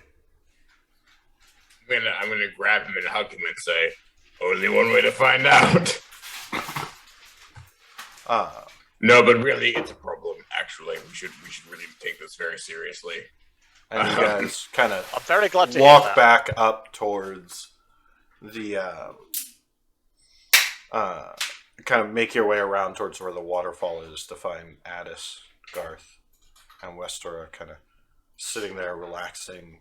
Addis, you've had time to kind of calm down and breathe, and you're just enjoying the crisp night air right now, kind of away from everything as they return. The cool night air blows through the trees. You guys have learned a little bit. And make your way Addis is back gonna towards your camp. Where you have before we do, Yeah. Addis is going to do what every good explorer does, and he's going to go check behind the waterfall. Yeah, I was gonna say, since we're in a place with fresh water rather than stinky cobalt cave water, Hadrian is gonna get in the, if he can. Like how far down? Well, the waterfall is in the camp, so you guys are Oh, like there's up waterfall and in the behind it. camp. Yeah, Okay. like the camp was set up great. around the waterfall. Okay, so Hadrian is totally gonna get in the water. Like he's gonna take his armor off, just go in shirtless, and just like actually get all of the shit off of himself. So Would there be any chance that he could get around to it without looking at the camp, or no? Not into the waterfall. Like it's at the heart. Okay, of then the yeah, camp. no, never mind.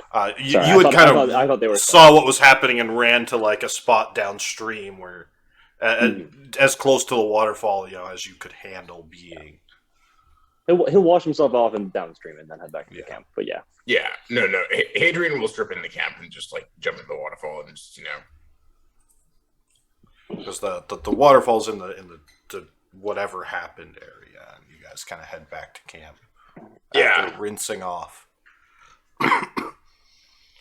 settling into your camp. You guys have a little bit of time, and it hasn't disturbed your long rest. If there's anything you guys would like to say to each other. How are you feeling, Adrian? How are you feeling? Feeling better? looks at you. Is that your way of asking if I feel like I should murder everybody in this camp right now? I would classify that as not feeling well. So an appropriate response would be no. If I asked you if you felt better, No, but it's a purposely broad question. I was trying to pigeonhole you into a particular type of feeling bad. Okay. I don't feel like I should murder everybody in this camp right now. At worst, maybe 2 of you. So, like, we're fine at this point in time. I think we're feeling good. Okay. The water helped, actually. I'm gonna hang my clothes up. Okay.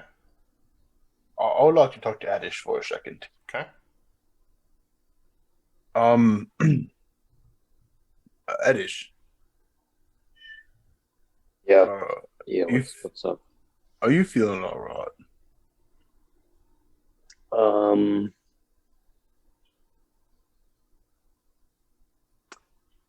To be entirely honest with you, no.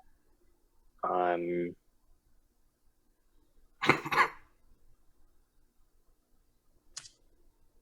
that seeing all that was a lot, and I've seen that sort of destruction before, and I didn't really ever want to see it again. You've seen something like that before? If you're not ready to talk, don't let me pressure you. No, it's I lost my tribe. I lost everyone. It was my fault, and it's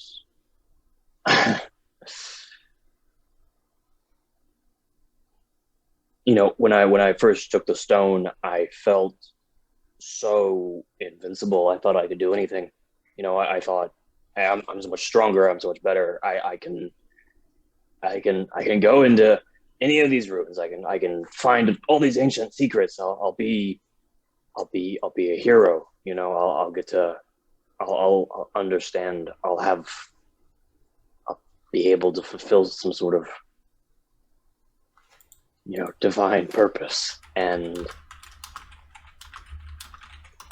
then I fucked up. I fucked up bad, and I nearly died, and I woke something up,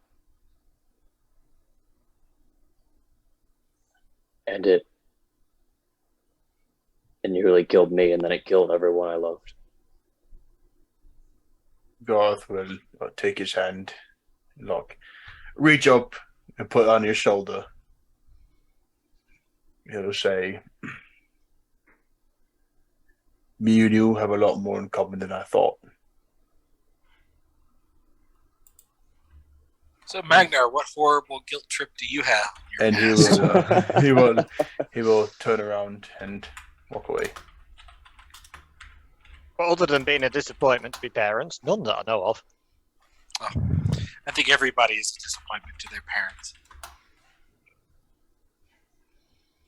I think me more so than most. But, Addis, I think we all have, several of us at least seem to have some sort of guilt, some sort of mistake.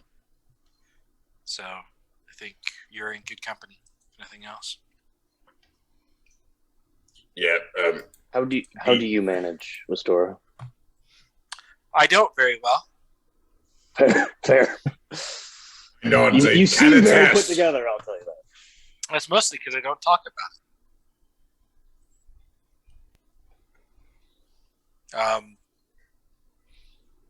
No, it's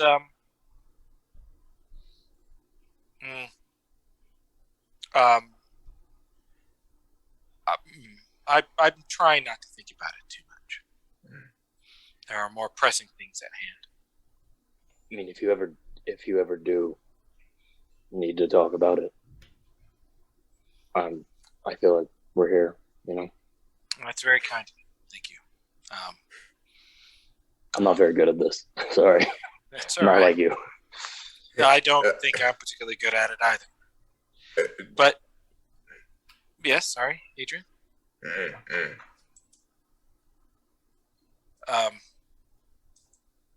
Anyway,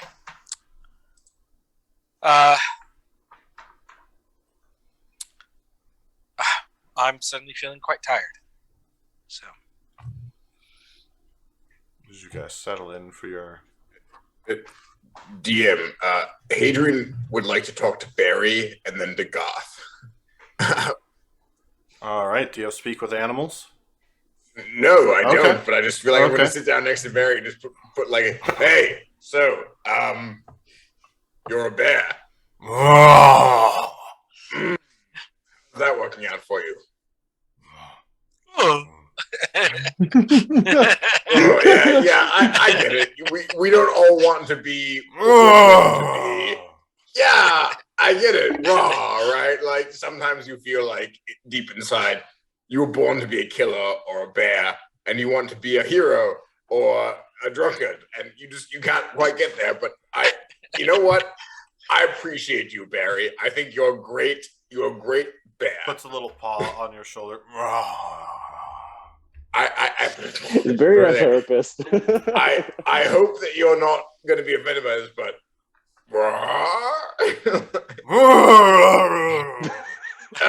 you know what? Here, Kind of stands up on both legs, like I hand him a bottle of scotch and just like I'm sorry, I didn't mean to offend you. I do want to talk to Goth, but you're good. You're good. You're a good bear, Charlie Bear. You're a good bear. flops down on its butt and kind of puts its legs up in the air, pulling on its legs, panda style.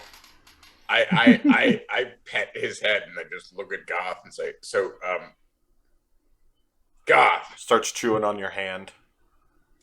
Yeah, I let him do that. So Goth, can I talk to you as he's just like biting my hand? Ow. Goth, can I talk to you? Yeah. What's up? So like obviously, ow, fuck. I've learned. Just flick him in the nose. That's what I usually do. I punch him in the nose. Don't punch him, Adrian. Flick him. Sorry, I can't restrain myself. But you said so. Anyway, like I think like I've. So in the past 2 days, I met someone who called themselves my brother and told me I was an angel from the mythic age who was from Ishgard, and I saw a lot of visions and 1400 years of pain and suffering and violence and fire. And Goth, am I crazy? Because I could fucking swear I had a life and a childhood. I had a mother who, she was a bit woohoo. Like, she said weird things and she painted weird drawings and she sang strange songs and she was a bit insane. I loved her for it. And like my father was never there, but I had a whole thing, I thought. And like,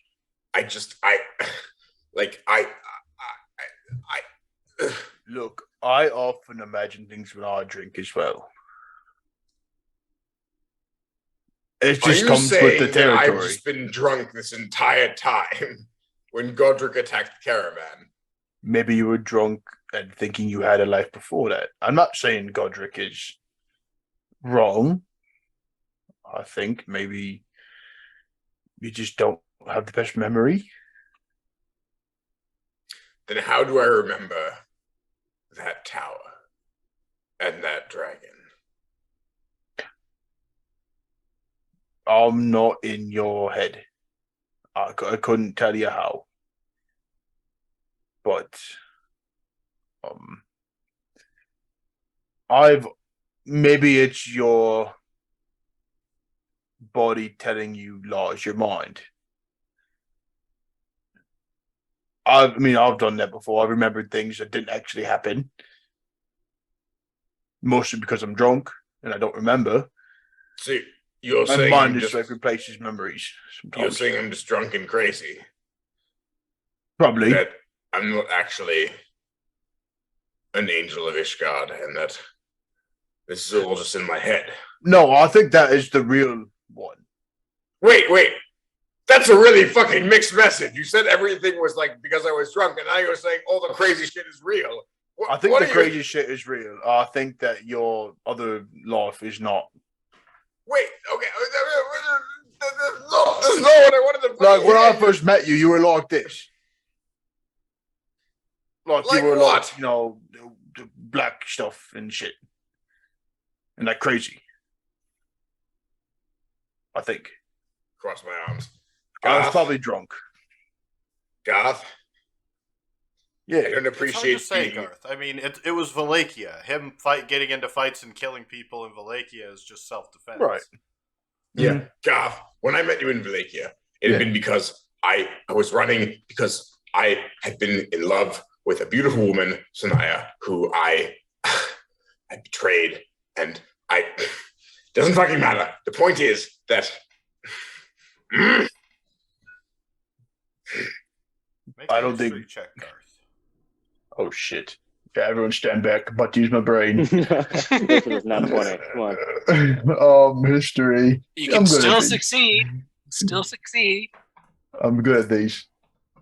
You don't succeed, So as though. far as you can recall, Garth, and you haven't told him because you just, it was never come up. There was never a reason to. But now that he's asking, the story about this girl has always changed. Different name, different description, different bars, different towns, different. No. And the only thing consistent has been that they've been an elf. All right. Adrian, what did you do 2 weeks ago? Well, on this day 2 weeks ago. what did I do this day 2 weeks ago? I think I was Yeah. walking towards Amaris with you, towards Versailles. All right, so your memory's not shit. But it seems with Who this are you woman, again? This woman that you keep. Who are you? What are you doing here? No, I'm kidding. I remember who you are. This woman you keep talking about. Every time you mention her, something different about the story changes. You mean Anaya? Is that her name this time? Her name has always been Anaya. I hate to break it to you, but it hasn't. He looks at you. I'm gonna try and think back and try and remember what Garth is talking about. The only thing that stayed the same is that she's an elf. Try and remember this elf. This elven woman. Make a history check. Stand back, everyone. I'm just gonna roll a d20. I'm gonna use my inspiration. Natural No, 20! holy shit. You look over to Westora and remember she was so beautiful in that court. Innocent, Oh, fuck. just trying to help the Oh, court out. shit. Yo. They were going to sacrifice her. Just like the horrible things that they were. Not if you had anything to say about it. You had helped them, but not to sacrifice such an innocent. Not to sacrifice such a flower in a place like that. And she didn't even know. They'd made such promises to her. They were going to lift her up into that beautiful royal court of nobility. But it was a lie. And you know lies. And they had to be punished for it. They were going to open the door anyways. Why not make all of them pay? Everyone pay.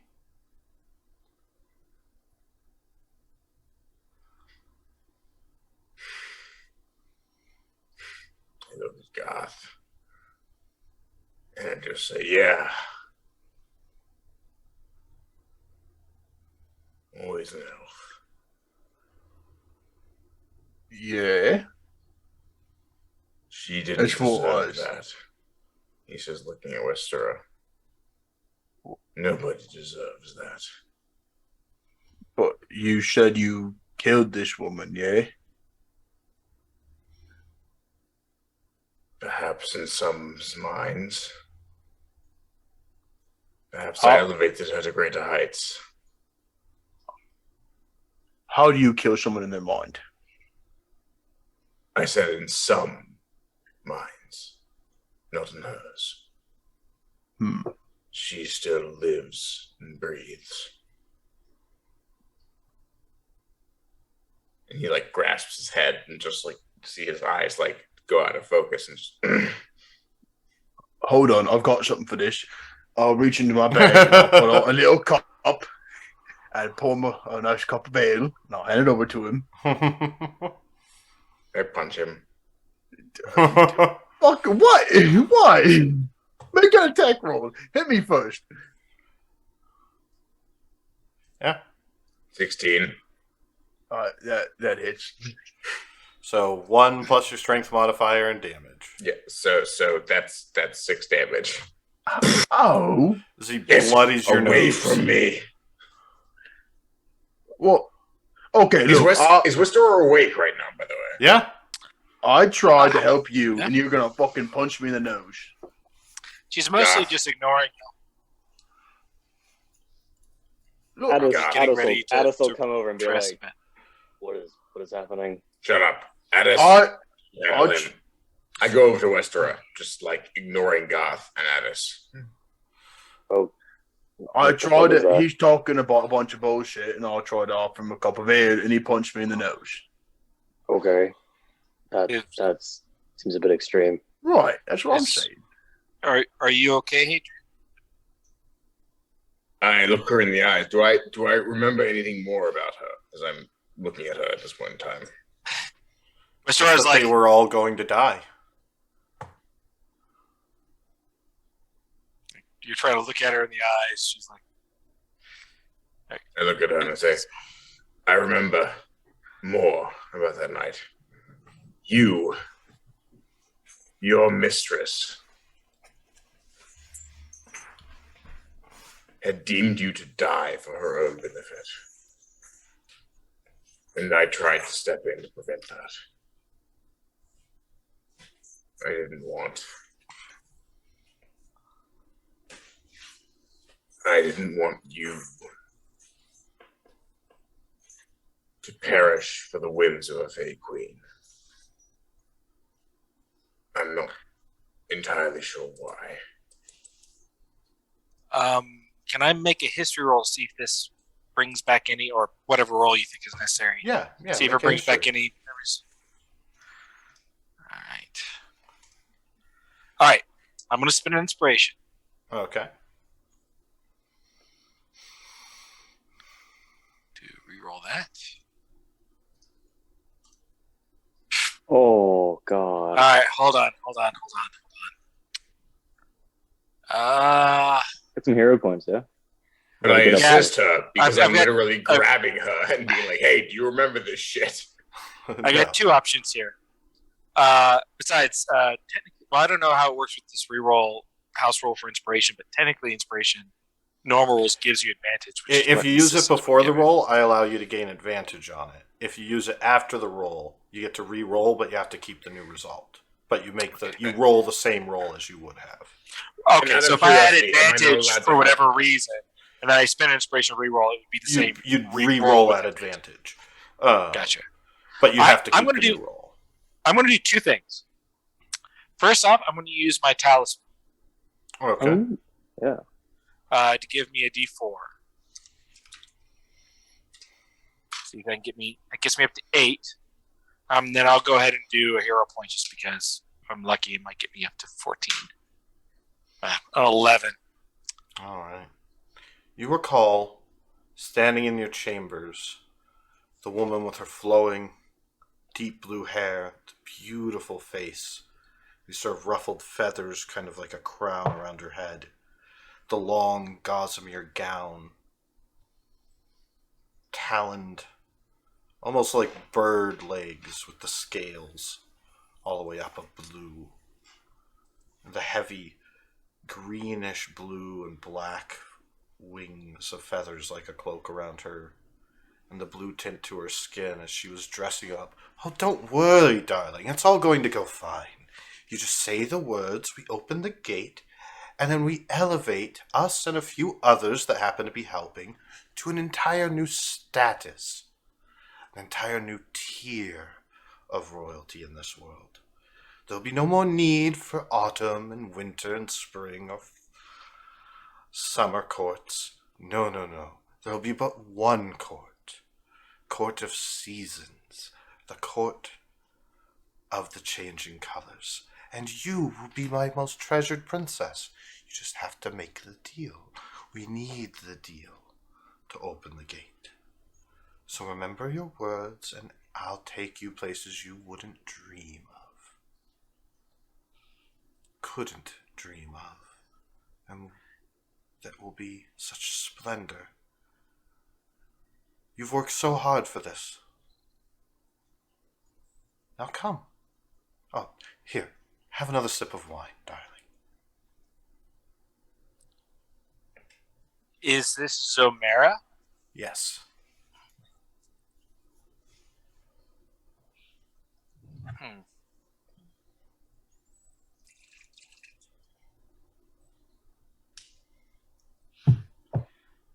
Do you recall saying anything to her? Do I recall saying anything I'm asking. to her?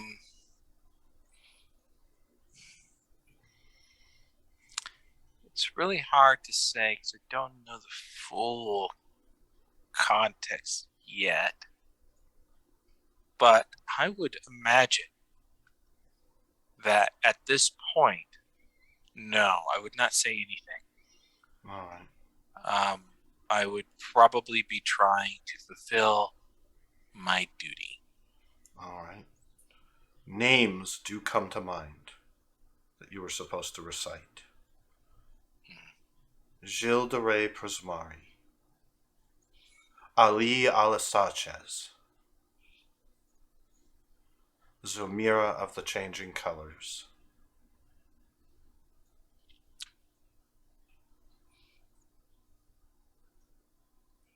and Silco of Wallachia.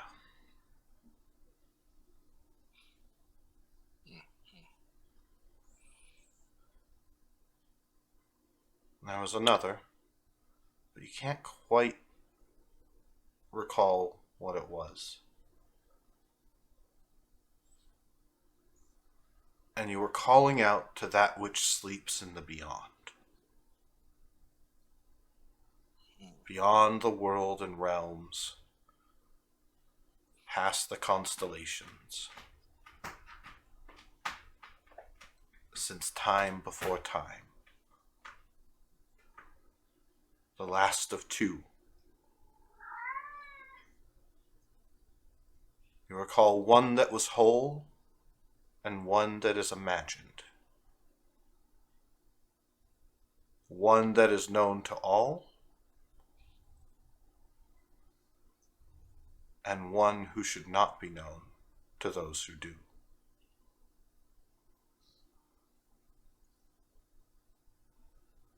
And that these things were being called upon.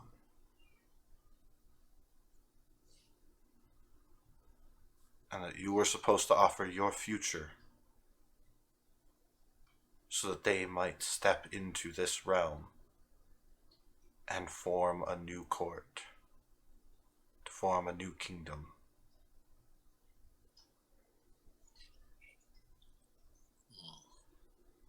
And that of the millions of possibilities that every day might step forth and lead to a million different paths, that such an offering of your entire future would create a powerful deal, one no one would normally dare make. But it was for your queen, into a new kingdom where peace would reign. And you recall the promise of being a part of that glorious and beautiful court. It seemed like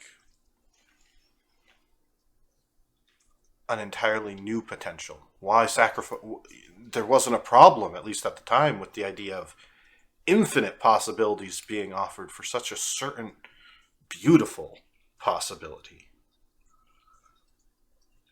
But now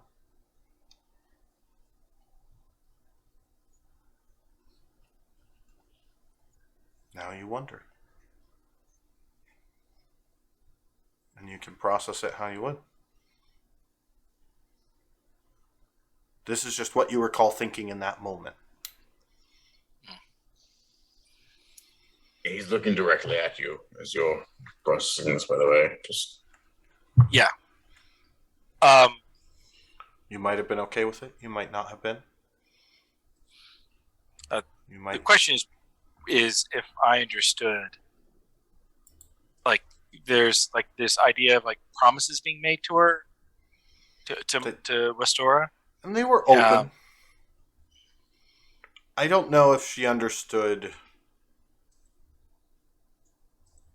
It's up to you if she understood the implication that the court would exist because of you, or if you would have still been alive. Because giving up your future is pretty. Yeah. It's a pretty obvious kind of sacrifice, right? It's not like I don't think promises of like being raised into a new court would have probably sung very true with such a deal.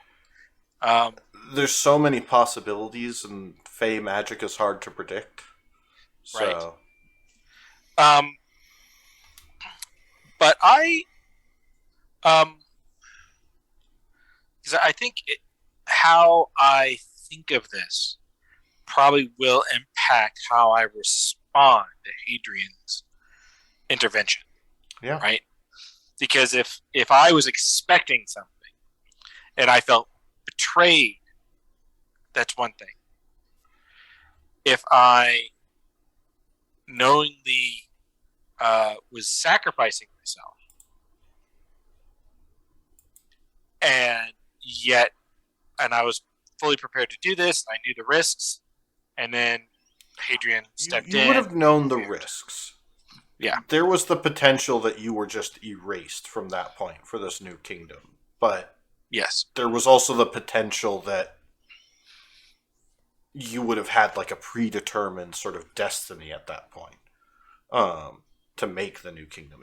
It was unsure, it was uncertain, and you were being asked to kind of take that chance. If I understood that risk, then that's different. Yeah. So then that's the same thing as me knowingly sacrificing myself.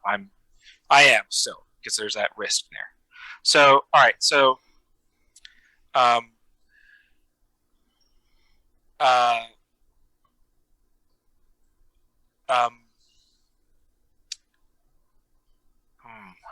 this is a tough one.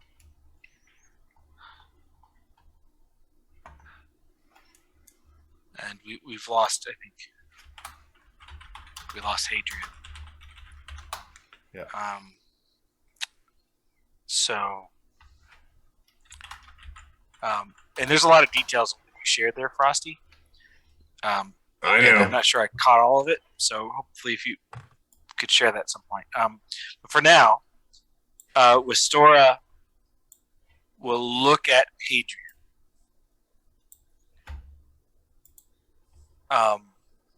And she'll say, I knew the risks. I don't think you did. No, I did. think No, I knew my life would be over. And possibly worse. And you were okay with that? I was. To end your life, to bring into the world beings beyond the ken of mortals or gods? I was willing to do it for my queen and for the vision that she held. I don't know if that vision now, with what I've seen, seems to have been related to that, is what I was told. But at the time, I was willing to sacrifice myself for it. I'm gonna laugh and put a hand on my shoulder and just say, and this is why. Winter child, summer child, spring child. You have no idea what you're dealing with. Last I checked, neither do you. No, I don't. But in that knowledge lies my sanity. There are a few things that now come to my memory that I think makes this more complicated than we may have thought. First off, the promises of Jill and my queen to be raised up to some sort of new kingdom. Frosty, does any of this ring a bell for me, by the way? Promises, names. So far, yeah. It's ringing a bell. But they were not alone. There were, Frosty, correct me, there were 2 others. And a 5th. There were 5 total. A 5th. But you could only remember. There were 2 others whose names I recall. But a 5th who I do not. Mm-hmm. In addition, they were calling for something from beyond. And it wasn't as cool as Jeffrey comes. But they were calling for something from beyond. And it was not one thing. They were calling upon several things. And it makes me wonder if there is more than just this blackness that's here now. Is there something else? Or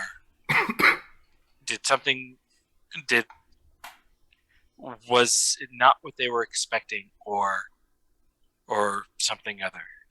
I think there's like one you should not be called, one you should be called. There were several sort of esoteric names like that. Frosty, does any of this ring a bell for me?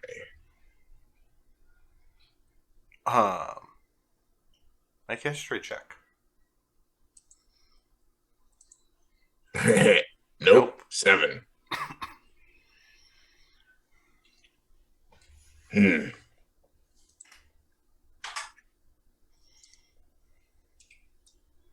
I'm not sure exactly what you're talking about. I put a hand on her other shoulder. But I do know that whatever they were after wasn't worth your life or your future. Perhaps. But last I checked, that would have been my decision to make, not yours. Mm-hmm. And I'm not trying to make it for you. Apparently you did at one point. He cocks his head. Apparently you remember more than you're letting on. Just about basically what you're telling me. You said you told me. You said you told me those words. And you trust me. I'm insane. Look at me. I think we're all a little bit crazy right now. Mm-hmm. Well, except maybe not Magnar. What was that? Magnar! What? Are you crazy? Addis, will you make an Arcana check for me as you've been listening in? Yep. I think irascible would be the phrase used for Ragnar. I'm actually going to use. I rolled 19, but I'm still going to use a hero point on this Okay. just to boost it. Oh! So let's say Okay. 25. As you think back, you recall stories that your tribe talked about of the things from before. Mhm. That sounds familiar. Like when Mustora kind of mentions that they were trying to call to something from before, from beyond, and that's where the Colossi came from. They are the remains of whatever came before that wander the earth. Too much, too primal to be completely destroyed in whatever happened. And it's one of the things that your tribe treasured of them is that these are something that are as old as the world. And there were always whispers. You never paid heed to them. Because it's sort of that, like, ghost story. Ooh, there are 2 others left. Ooh, type thing. But that supposedly there were 2 of these things still alive. Whatever the Colossi came from, there were supposedly 2 siblings left alive. One you could only ever learn of in your dreams. And supposedly was said to grant wisdom to those who dared look where you shouldn't. And another that needs to remain removed. And that the tribe should never look towards. And supposedly there is a shadow on the world. And you're only now thinking of it because it was a ghost story that a sibling of the Colossi, an uncle, a parent, angered by the death of its brethren, that would seek revenge one day. And it was why you should always show respect to the Colossi, lest the shadows get you.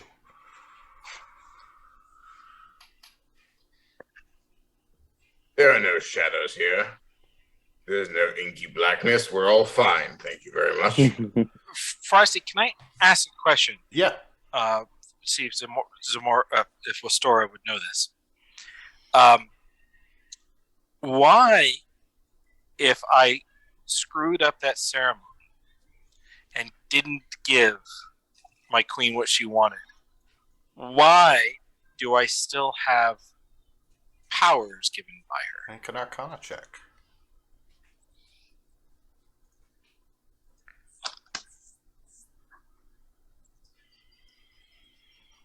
$14. Wait, I think I've spent my 2 hero points. So You can think of...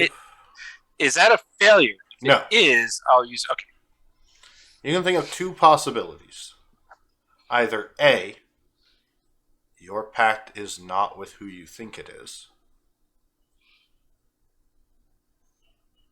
and is with something that you opened up and got in contact with during that ritual. Or B, because you went through with it, the deal that you made with Zamira was solidified. She gave you a deal. She would elevate you if you did this. Right. And that deal could be binding. So those are the 2 possibilities that you can think of. And it's a very Fey kind of thing to make a deal and for that deal to be binding. Yes. And the pixies I spoke with previously, they all very specifically mentioned my queen, right? They mentioned a couple of entities and said you couldn't remember. They thought it was funny that you couldn't remember. I mean, I know pixies like a joke, but if they knew I was making some deal from some force from beyond, also at the same time, why would a force beyond send pixies to give me a cupcake. Yeah, That seems much more of a Faye thing to do. it does. So I'm going to lean towards that for now until I learn more. But I have no way of communicating with my patron as far as I'm aware. So. No.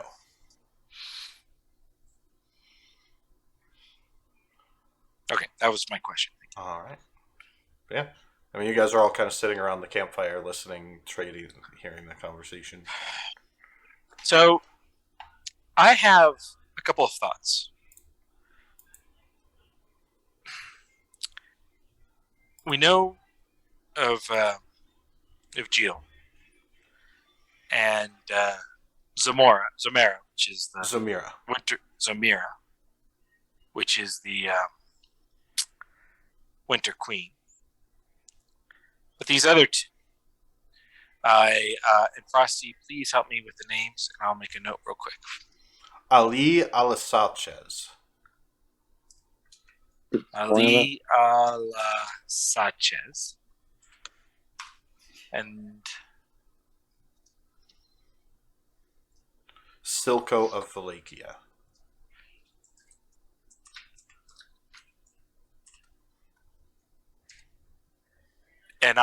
I'll say there were the two others whose names I remember: Ali Sanchez and Silco of Wallachia.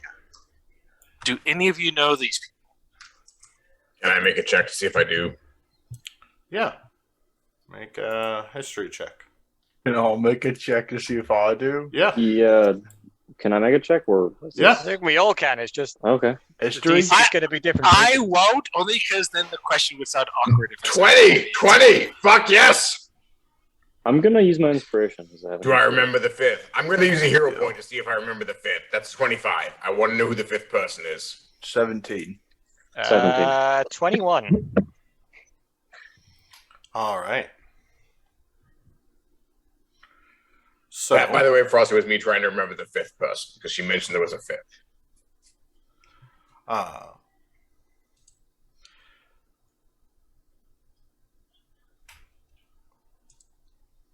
So,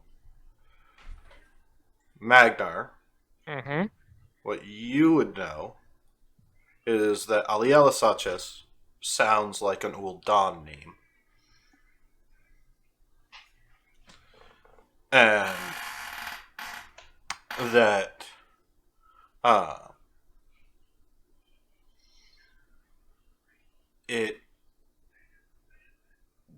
that's a bad thing, as supposedly the land of Ulda is conquered by undead. And it's illegal to travel to the southern continent because of that, to not provoke them or draw hordes, especially since the war with Alduin.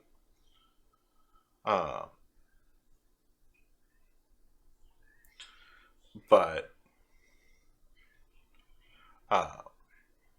Okay. the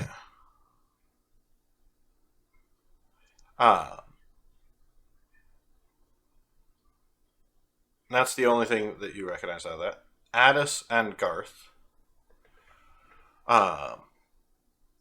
you have both heard of Silco of Wallachia. In particular, Addis, because his grinners operate out of Baldur's Gate and are always looking to purchase relics and artifacts from the scavenger lands. So,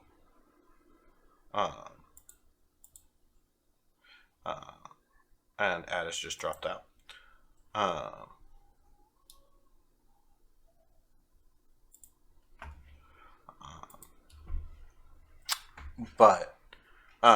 And Garth, you briefly had an encounter with him, with some of his crew. They kind of ran a criminal underground in Wallachia, helping people, trying to give them medicine treatments. Were a bit of a tough thugs, beating up guards, smuggling equipment and supplies and food, kind of Robin Hood, robbing from rich and kind of distributed it amongst the poorer people, and helped got you and Hadrian on transportation, and Hadrian, you would know that as well. And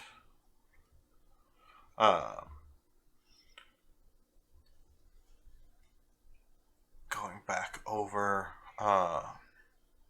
25. The fifth name was you, Hadrian. Hadriel, specifically.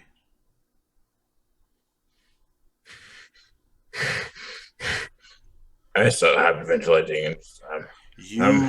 And thinking back on it, you recall you would finally have your vengeance. You knew they were opening that door to something that had been whispering to you for ages. And it would finally have its day. Okay. So I am nothing if not honest. So I will just start hyperventilating and just so you said, Restora, there was a fifth name in that thing. That name. It was me. The thing they were trying to summon. I Spit it out, man. That blackness, fuck off, Magna. It's hard to put this into words, and I'm good at words, as you are not. But that blackness in me, those dark and inky whispers, I heard them for so long, and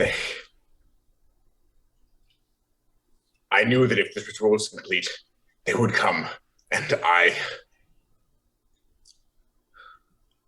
You were going to be a god of wrath. I look at them and I just you see the ink dripping from his eyes. He's like, you all don't know what it is to be someone whose home and life and everything was destroyed. And nobody in the world gave a shit. We don't know. No, hold on. I'm literally. What the fuck do punch you know in the about face, me? dude? Yeah. You think the only one here that's had a fucking tragic story? Don't talk about me like you know me like that. Garth will go back to drinking his ale. Millions, hundreds of millions, billions of people killed by the gods for their own mad conquest for power. You have no right. You have no fucking right. And he'll smack Garth in the face.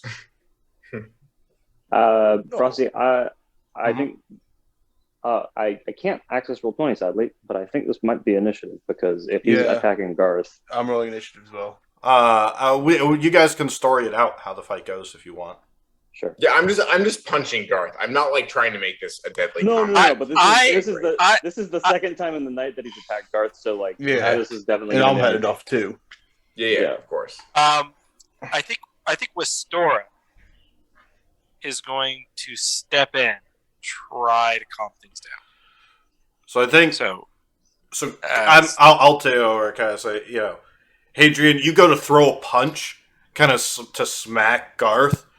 And Addis catches the fist as Garth gets up and decks you back, kind of having had enough, and they both throw you down as you're all kind of get up, ready to just go at each other. Start to kind of take punches, hitting each other, get a sucker punch in here and there, fighting. And Westora kind of finally at one point kind of steps between you guys and pushes everyone apart as you guys all swing and almost hit her. It's just going to stop! I would think my approach would be slightly different. Certainly I would step in, but I would actually position myself to take the next punch. All right, each of you roll a d20, see which one of you hits it. Fuck. You'll need to roll for me if you don't mind, Rusty. Yeah. Addis, you roll... I rolled a 12. A 3? Yeah, thank God. Hadrian hits her. Yep. Okay, so as my fist connects with her, I feel like he draws blood and immediately stops and looks at her and grabs her cheek and does a lay on hands and just starts sobbing I think, and drops to his knees. obviously, there is a lot to unpack here. And Hadrian, I have no idea what you were before, what you've gone through. Certainly, I do not understand your pain, nor do I understand the pain of anybody else in this group. Nor do you understand mine or anyone else's. What I can say is that since I've met you, you have shown a desire to protect those who needed protection and righteous anger at those who have wronged yourself and others. What I worry is that anger becomes too consuming, and it's all that defines you. And Can I maybe just tell you? Sorry. no. Did you want to interrupt? Yeah, I disagree. I'm sorry, but Hadrian, what you're doing, what this is, we can't coddle him. This is hypocrisy. You have been going on and on and on about your stupid fucking vengeance quest. And it turns out you're the fucking cause of it. You were working with them. You going on, oh, I'm going to kill Gilles de Rais, except you helped him release this shit into our world. Yo, okay, I'm here now. Sorry, that was bad. You drop her for that. Addis, can you say that one more time, please? Sure. Okay, okay, where did I drop? Just so I can Red just started it. Ready. Yes. Oh, fuck me. Yeah. You were saying we can't coddle. Yeah. We can't coddle him. What you've done here is hypocrisy of the fucking finest. Right? You've gone on and on about your fucking revenge quest, about your vengeance and all that shit. And it turns out you were the one who helped Jill release this thing in the first place. You were just as selfish, just as fucking conceited as he was. And I'm tired of you trying to put a fucking cap on who can be in pain, who can be in suffering, and taking it all out on us. Fuck you. I don't fucking need this. I'm heading to bed. He looks up at Addis and just goes, yeah, you're right. I didn't remember this. Adrian, I do have one more question. Mm. Earlier, you said you saw me, saw the life I was sacrificing, and decided to end the ritual, to subvert it by changing the words. Is that part true? Yes. So then you're not like Jill and the others. At least a part of you isn't. So, with all due respect, Addis, I agree with you. But at the same time, I know there's more to him than just that. I see your point. I also don't trust him whatsoever. That's In fact, I think understandable. all we've learned is that he's not someone who lies, but he's also someone who doesn't even know himself. I don't trust me either. I don't. But I will say, fuck Jill, first of all. Well, I think we're all agreed on that one. Yes. Yeah, no, we can't agree on that one. Yeah. But also, I'm not trying to excuse myself to condemn those of you who do other than what I would. All all I am here for.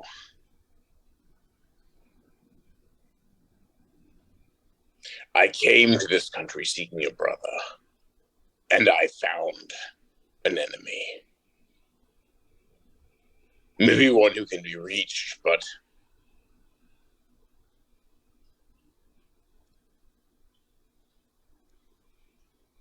Mistora, I don't know who I was when I did what I did. But if it means you are here right now, in this moment, rather than being sacrificed to some eldritch entity, I don't regret it for a second.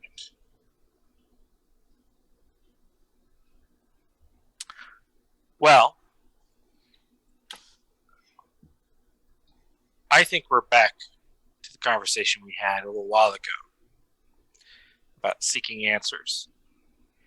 And we were talking about going to the gods of fate because we felt we were being manipulated by the gods. But right now, I wonder if we shouldn't be taking our questions to one of these other four. And particularly Garth, I'm sorry, not Garth, Hadrian, your story from before the events of that night are still very unclear. And that seems to be quite important. So perhaps we should find answers for that. And you think the gods will tell the truth? Well, doesn't have.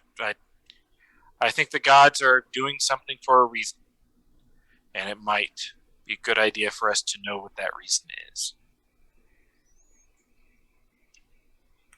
And with that, I think we'll call it here tonight, due to the technical issues. And hope everyone had fun. Hope we all had a good night. Thank you, everyone, for playing. Thank you, everyone, for watching.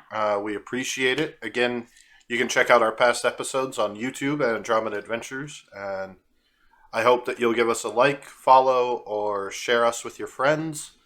Encourage them to watch. And before the night goes out, in case she ever gets a chance to see this, and just because I'm a proud parent, I want to say happy birthday to my amazing daughter, Izanami. Oh, happy birthday!